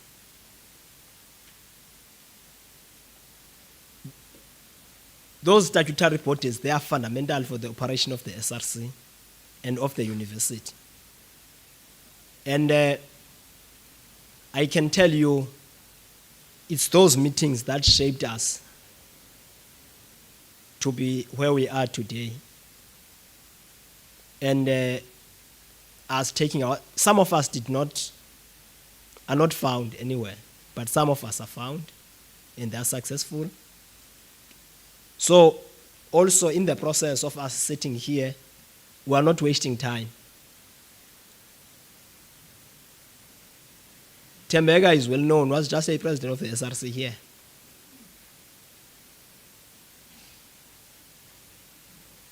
Even the registrar himself. So it's up to you to take yourself serious and to take these things serious, or because I say whatever you don't like, you take it personal. But I believe we love you all. So, comrades, even on the term of the SRC, or starting with the composition of the SRC, Section 40 of the WSU statute speaks to that. Ne? But I think first maybe let's deal with the status of the SRC. On the legal status of the SRC, unfortunately, is not a juristic person or a legal person. It cannot sue or be sued in its name. It cannot enter into any contract. In terms of the statute of WSU. In fact, even of the other universities. I was looking at the constitution of University of Free State. The same applies, even in other institutions. But I just have an opportunity to look at the UKZN SRC constitution and the Free State, University of Free State SRC constitution. And they say that as much as SRC must have autonomy, but it's not a legal entity, the SRC. In fact, even the management, it's only the council that is a legal entity. And for instance, even the vice chancellor and the registrar, Pravumza, if you want to go to court, they represent WSU, there must be a resolution of the council that says he must depose to the papers in order for him to have local standard to depose to the papers. He can't. It's the council that has a legal status. If you say Walter Sisulu University is council, in terms of the law, it's not the vice chancellor, it's not the registrar, it's not the IMC, it's not what, it's the council. That is why it's important that if the member of the SRC who is deployed to council does not attend council, you must recall him immediately and send someone else, because he's selling out. And even the minister, whilst I was a council member, promulgated there is some document that they published that council must not discuss student fees without the SRC. Now imagine if this person does not go to these meetings, it means they're sold out. Because even if the fiscal policy or whatever, the inflation is coming in, but at least the voice of students must be heard in the council. That not by 4%, at least 1.5% increase of fees, even if you are going to lose. But what matters, you must not sell out. If you don't go there, it means you've sold out. If you go there, maybe you are a bit tips and you sleep in the meeting, obviously you have sold out also. Because the voice of the students was not heard. So I felt that, comrades, it would be important that we must deal with this and clarify this thing of the legal status of the SRC. And secondly, that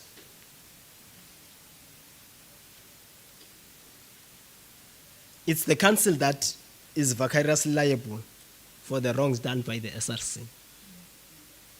Fana semapoliseni, if ipolisi alibethu umuntu, kuphendula uminister, not lona. And then uminister ke ngoku abese yedilishana nalo pha kwi-pension yalo. So those are the things that are important that we must understand. The constitution of the SRC or of the students is binding to SRC, student bodies, and general student community.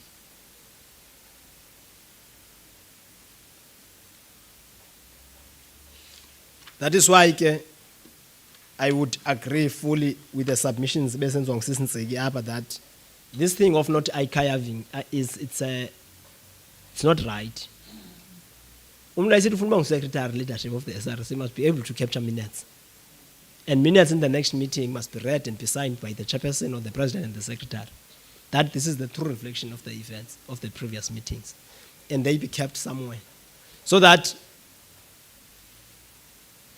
when someone else wants to go against the resolutions of the SRC, you are able to go and uplift the resolutions that will resolve this on that particular day. And remember, the Constitution says it's binding. And that is why that we can discuss here the Constitution and call even all the students in the entire university. But it's only the council that has powers to amend. Tina, we do the spade work, but it's the council that will say, okay, it's all right. We're saying yes, and then it goes. Before that, it can't. So it means we need to be sure about Tumela council. We can't send bench warmers, comrades. There. Kunzima pa.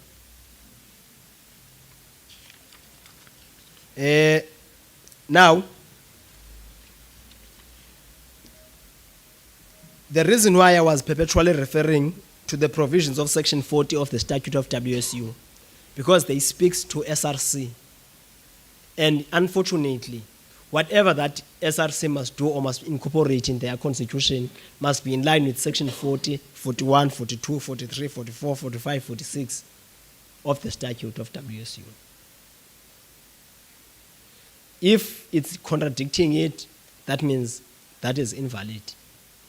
Even if you may bypass the council, mhlawumbe unalamthindi nawo yobaba ngakuboni bathuwe sowugqithile, But it will not be enforceable because it would be contradicting the statute. Yeah. So I think those things are fundamental. Then, on the composition of the SRC,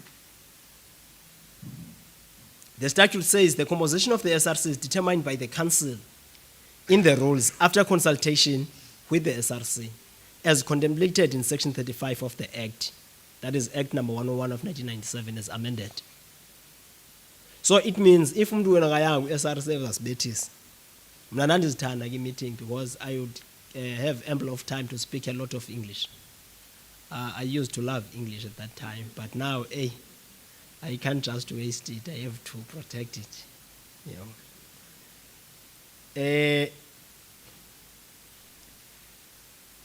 The term of office of the SRC is obviously 1 year. It must be in line with the statute. And also, even the eligibility is determined by the statute. Some of the things they do not need us to fight, it's obvious. But I knew that some year there was a president of the SRC who was not registered. and of which that was a serious shibobo. I do not know how it happened. Yeah, well, but I know students have tricks. I can tell you now, I know. I was there for 10 years. We used to register before anyone registered. You see, the PASMA guys from NMT, they were very good in computers. Those guys for basic computer science, they were very good, dog. When Professor Morgan wanted to chase us, that were not registered, we'll simply say, hey, Prof, we had student cards already. PASMA had dealt with us properly. Those guys, President, they were very key. They were very key. But I once had a quarrel with them, and those guys deregistered me in April. But I only learned that when we were going to write examinations. So, kuba kon timetables most. And then, which was timetable, exams as chief exams. So my timetable was not there. I have to go to Tadlambe where I don't find my timetable. So, hey, I'm Antia. Hey, when I come here, and then he press the computer. Student number I gave him. Man, but you are not registered. But that meant a student card. But no, I have a student card. And this guy told me that they're going to deregister me, but I thought they were joking. They deregistered me. So I had to be re-registered again after examinations. Don't be so brutal, comrades, to each other. Hopefully they won't have access to the university. Yeah, hey, let's hope. Now, I think then, on the size and shape of the SRC, the statute says, let me check the statute on the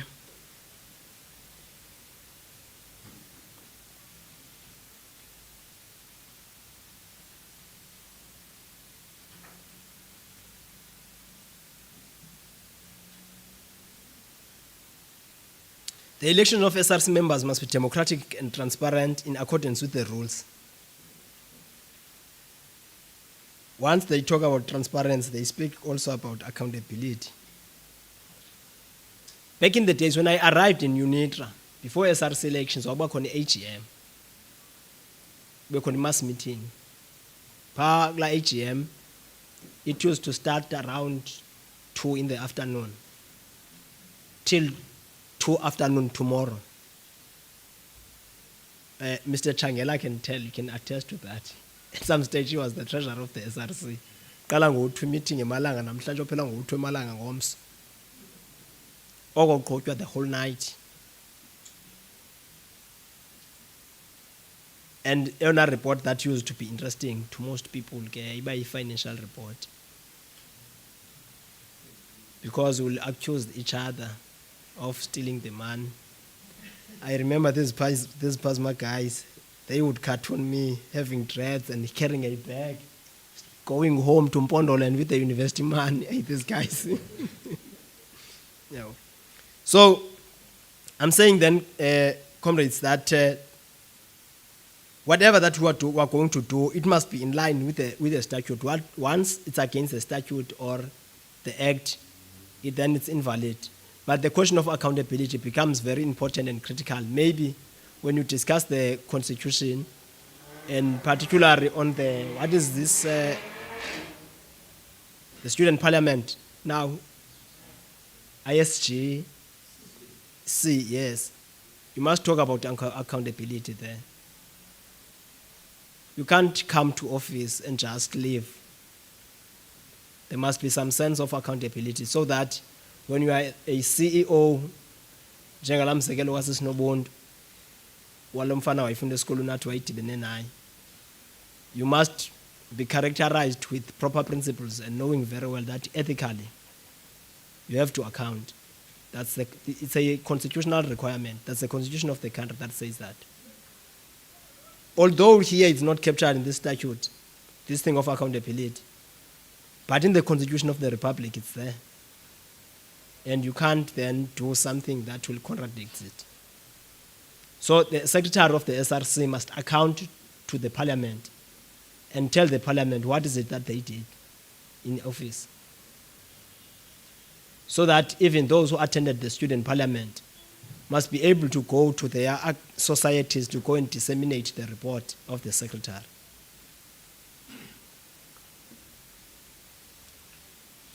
Okay.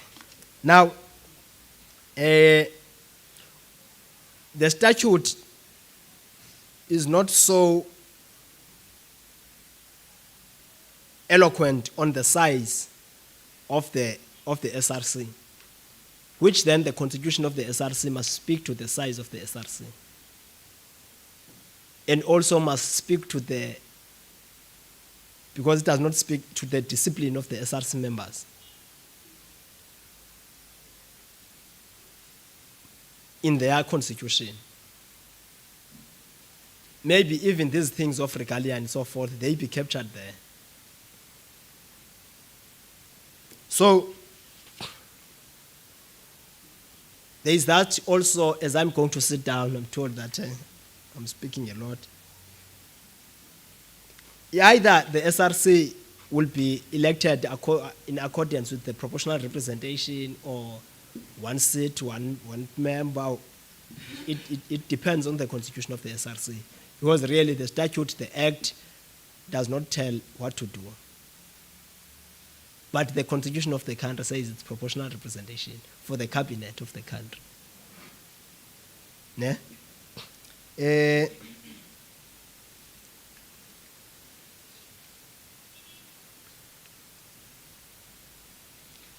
Lastly, one important thing, comrades, I would love to talk about to you, because I will be here even when you make these amendments, but I'm not going to tell you, rest assured, what to say, what to do, but I will tell you that, no, this one is correct in terms of the law and tell you the reasons.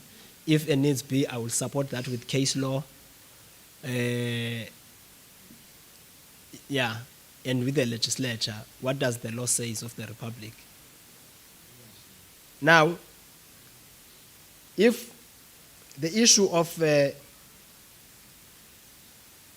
communication, leadership training and identification, I think, comrades, and the primary role of the SRC, they become very important. Because service delivery, delivery service delivery. We receive calls day in and day out from his students at school. And President, I'm sorry, I always at times refer them to you. Because they feel that it's either the SRC does not take care of their problems that are academical, or else SRC is always not there in the office, and they call you names, comrades, that you are the SRC of Beshes, you are the SRC of what, and obviously you steal money. Even to me they said that. Ne? They said I stole money, all those things. But I verily believe I'm fit and proper, because in the province, all the attorneys, and then I have to deal with them. Obviously, I will be biased to my homeboys and the WSU graduates. I can't be just child. I have to call him that day, Chief. There is this 1.5 million of road accident fund. Man, hey, that person wants it, and here's a proof that money was paid to you. Pay that person so that we can manage this case. Yeah. But if it's someone from vets, no. I'll be speaking English. No, the law must take its own course. Don't. We have to be biased to each other, because we are one big family led by Dr. Mandasha. So that's what we need to preach throughout, that we are one big family. Remember, before you are a student, you are first a member of the community, which means before you are a member of SAS, Kopas, Matwara, you will have a community of being members of the community. And mostly, you can't be enemies to each other because of student politics. My friend, you still remember Mamumpambani? It was Mzili Ngela. He was in Pasma, in Butterworth. I was in SASCO, and I was expelled. Then Youth League, yeah. So, my point is that, comrades, yes, you may disagree, but when you disagree, it does not mean that you fight physically. If you disagree, it does not mean you have to be an enemy to the next person. Because remember, you are going to workplace. After work, there in the workplace, there will be disagreements. You can't want to kill everyone you disagree with. Yeah. Because it means you will stay in jail. You will be a jailbird. Yeah. So my point is that when the Vice Chancellor was talking about academic staff that must be fit and proper, to us it speaks to ethics of law. They say a lawyer must be fit and proper. If you are going to be fit and proper, you must be honest, have integrity, and accountability. Yeah? So that's the same thing that you need to do in office. For service delivery, you must be there in office, you must be available. I'm not saying that you must not attend classes. Because I was the oldest in the SRC, what I would do, I would go door to door to check if these boys, they go to school. Hey, but it was difficult for me to go there to school. But if they go to classes, all of them, I will be fine. And then also check with them, how are they progressing academically. And if you remember,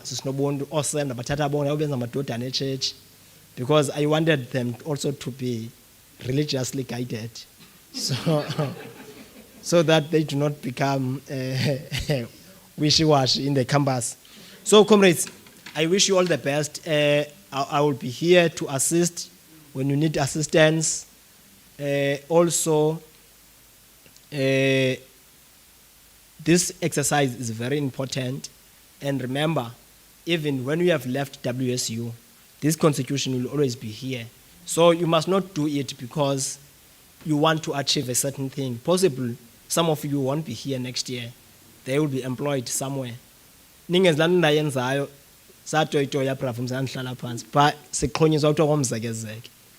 now we are angry at Professor Morgan. Professor Morgan was open to anyone. No, come. So ngoku abozi banifuna ntoni simbonise kuba sifuna ibiyo kanjani Atlanta sayidrowisha sayibiya uMorgan wathi ayikho right lento said no don't tell us we want wathi sure wayibiya ngola hlobo lwethu uyibiya kwakhe ambulance ayikwazi uya kofo fire brigade ayikwazi uya kofo now siyabuya ngoba hey prof we have a crisis. He said no dear, it was you. Go to maintenance, ask them to give you all the tools. Go and unfence that thing yourself, because I told you that this thing is wrong, and you insisted. So I'm saying don't do that. Once bitten, twice shy, because we did it. Nina no go do something. We made a progressive constitution of the SRC that was in line with the law, that had no loopholes. Because in any case, you must remember, you are not allowed to be near court amongst each other. Yeah, because the SRC constitution is not a legal person. The SRC is not a juristic person. Yeah. So I'm saying, Guti comrades, do that, what is good and what is right for the best interest of WSU. I'm happy that also President Mandasha is here because he is our president, plus 30,000 army of graduates. When we go there, two of us, President Mandasha, we lead in SADC in the legal fraternity. Both of us were from WSU. Yeah. We represent South Africa, only the two of us. Unfortunately, another one is in Prefontaine, I'm in Eastern Cape, but both of us were coming from WSU. Even in other professions, I was going to even suggest that, ED, you must have a program as I sit down. You must have a program at Student Affairs that will deal with medical students, leadership training. I'm raising that because I once were going there in some workshop, HPCSA, what medicine, to pick some lady in Johannesburg. When we arrived there, we noticed that in the program, all these speakers, most of them, if not all of them, are coming from University of Transkei and Utasulu University. Now, it tells you clear, and the problem is that the nature of their profession, you will hardly find them amongst us as general students. And when they go outside, these people are true leaders. So I think maybe we can submit as Student Affairs that instead of EAP, now we must have a course on leadership training. Thank you very much. Thank you. All right, thank you so much. That was a bit of an emotional moment for me because igama likaTiya, I knew it kakhulu. It was one of those people that gave my dad sleepless nights. And so, ingasuye emangcwabeni uyomvusa to see where some of the students that he believed were problematic, like atangakwazi ukutya because usenomsindo wasemini. And so it's lovely to be in this space. I did say, Yuba, I count myself as a part, nomntwana wase WSU, so I am, in my own mind, part of this community. So bring myself into this conversation. So sine pressure because siyaleqwa pha kitchen. Ikitchi lithi line group enkulu that they need to feed for dinner. And so if they don't start on dinner, kuba belinde thina sizotya lunch xa sigqibile apha, we're holding them back. So please allow us to break at this point and go to lunch. Right, so ixesha ngoku ngu 2:10. Sivaneni ke maqamane iyasishiya le mini kakhulu. May I ask that we are back in the room here at 3:00. So if you are part of the cool kids, vapayo and smoke and do the cool stuff, eat such that you time yourself to go get your cool stuff going in time to be back here by 3:00. And then when we come back, we will hear from Dr. Mandashe. We'll have a bit of what does this mean, therefore, for the process we are about to embark into, and then take it from there. Are we together? So 2:10, we're back here 3:00. I'll see you then. Okay, thank you. Right, I keep forgetting the population and the community online that has really stuck with us for so long. So we are going to go offline and we'll be back at 3:00.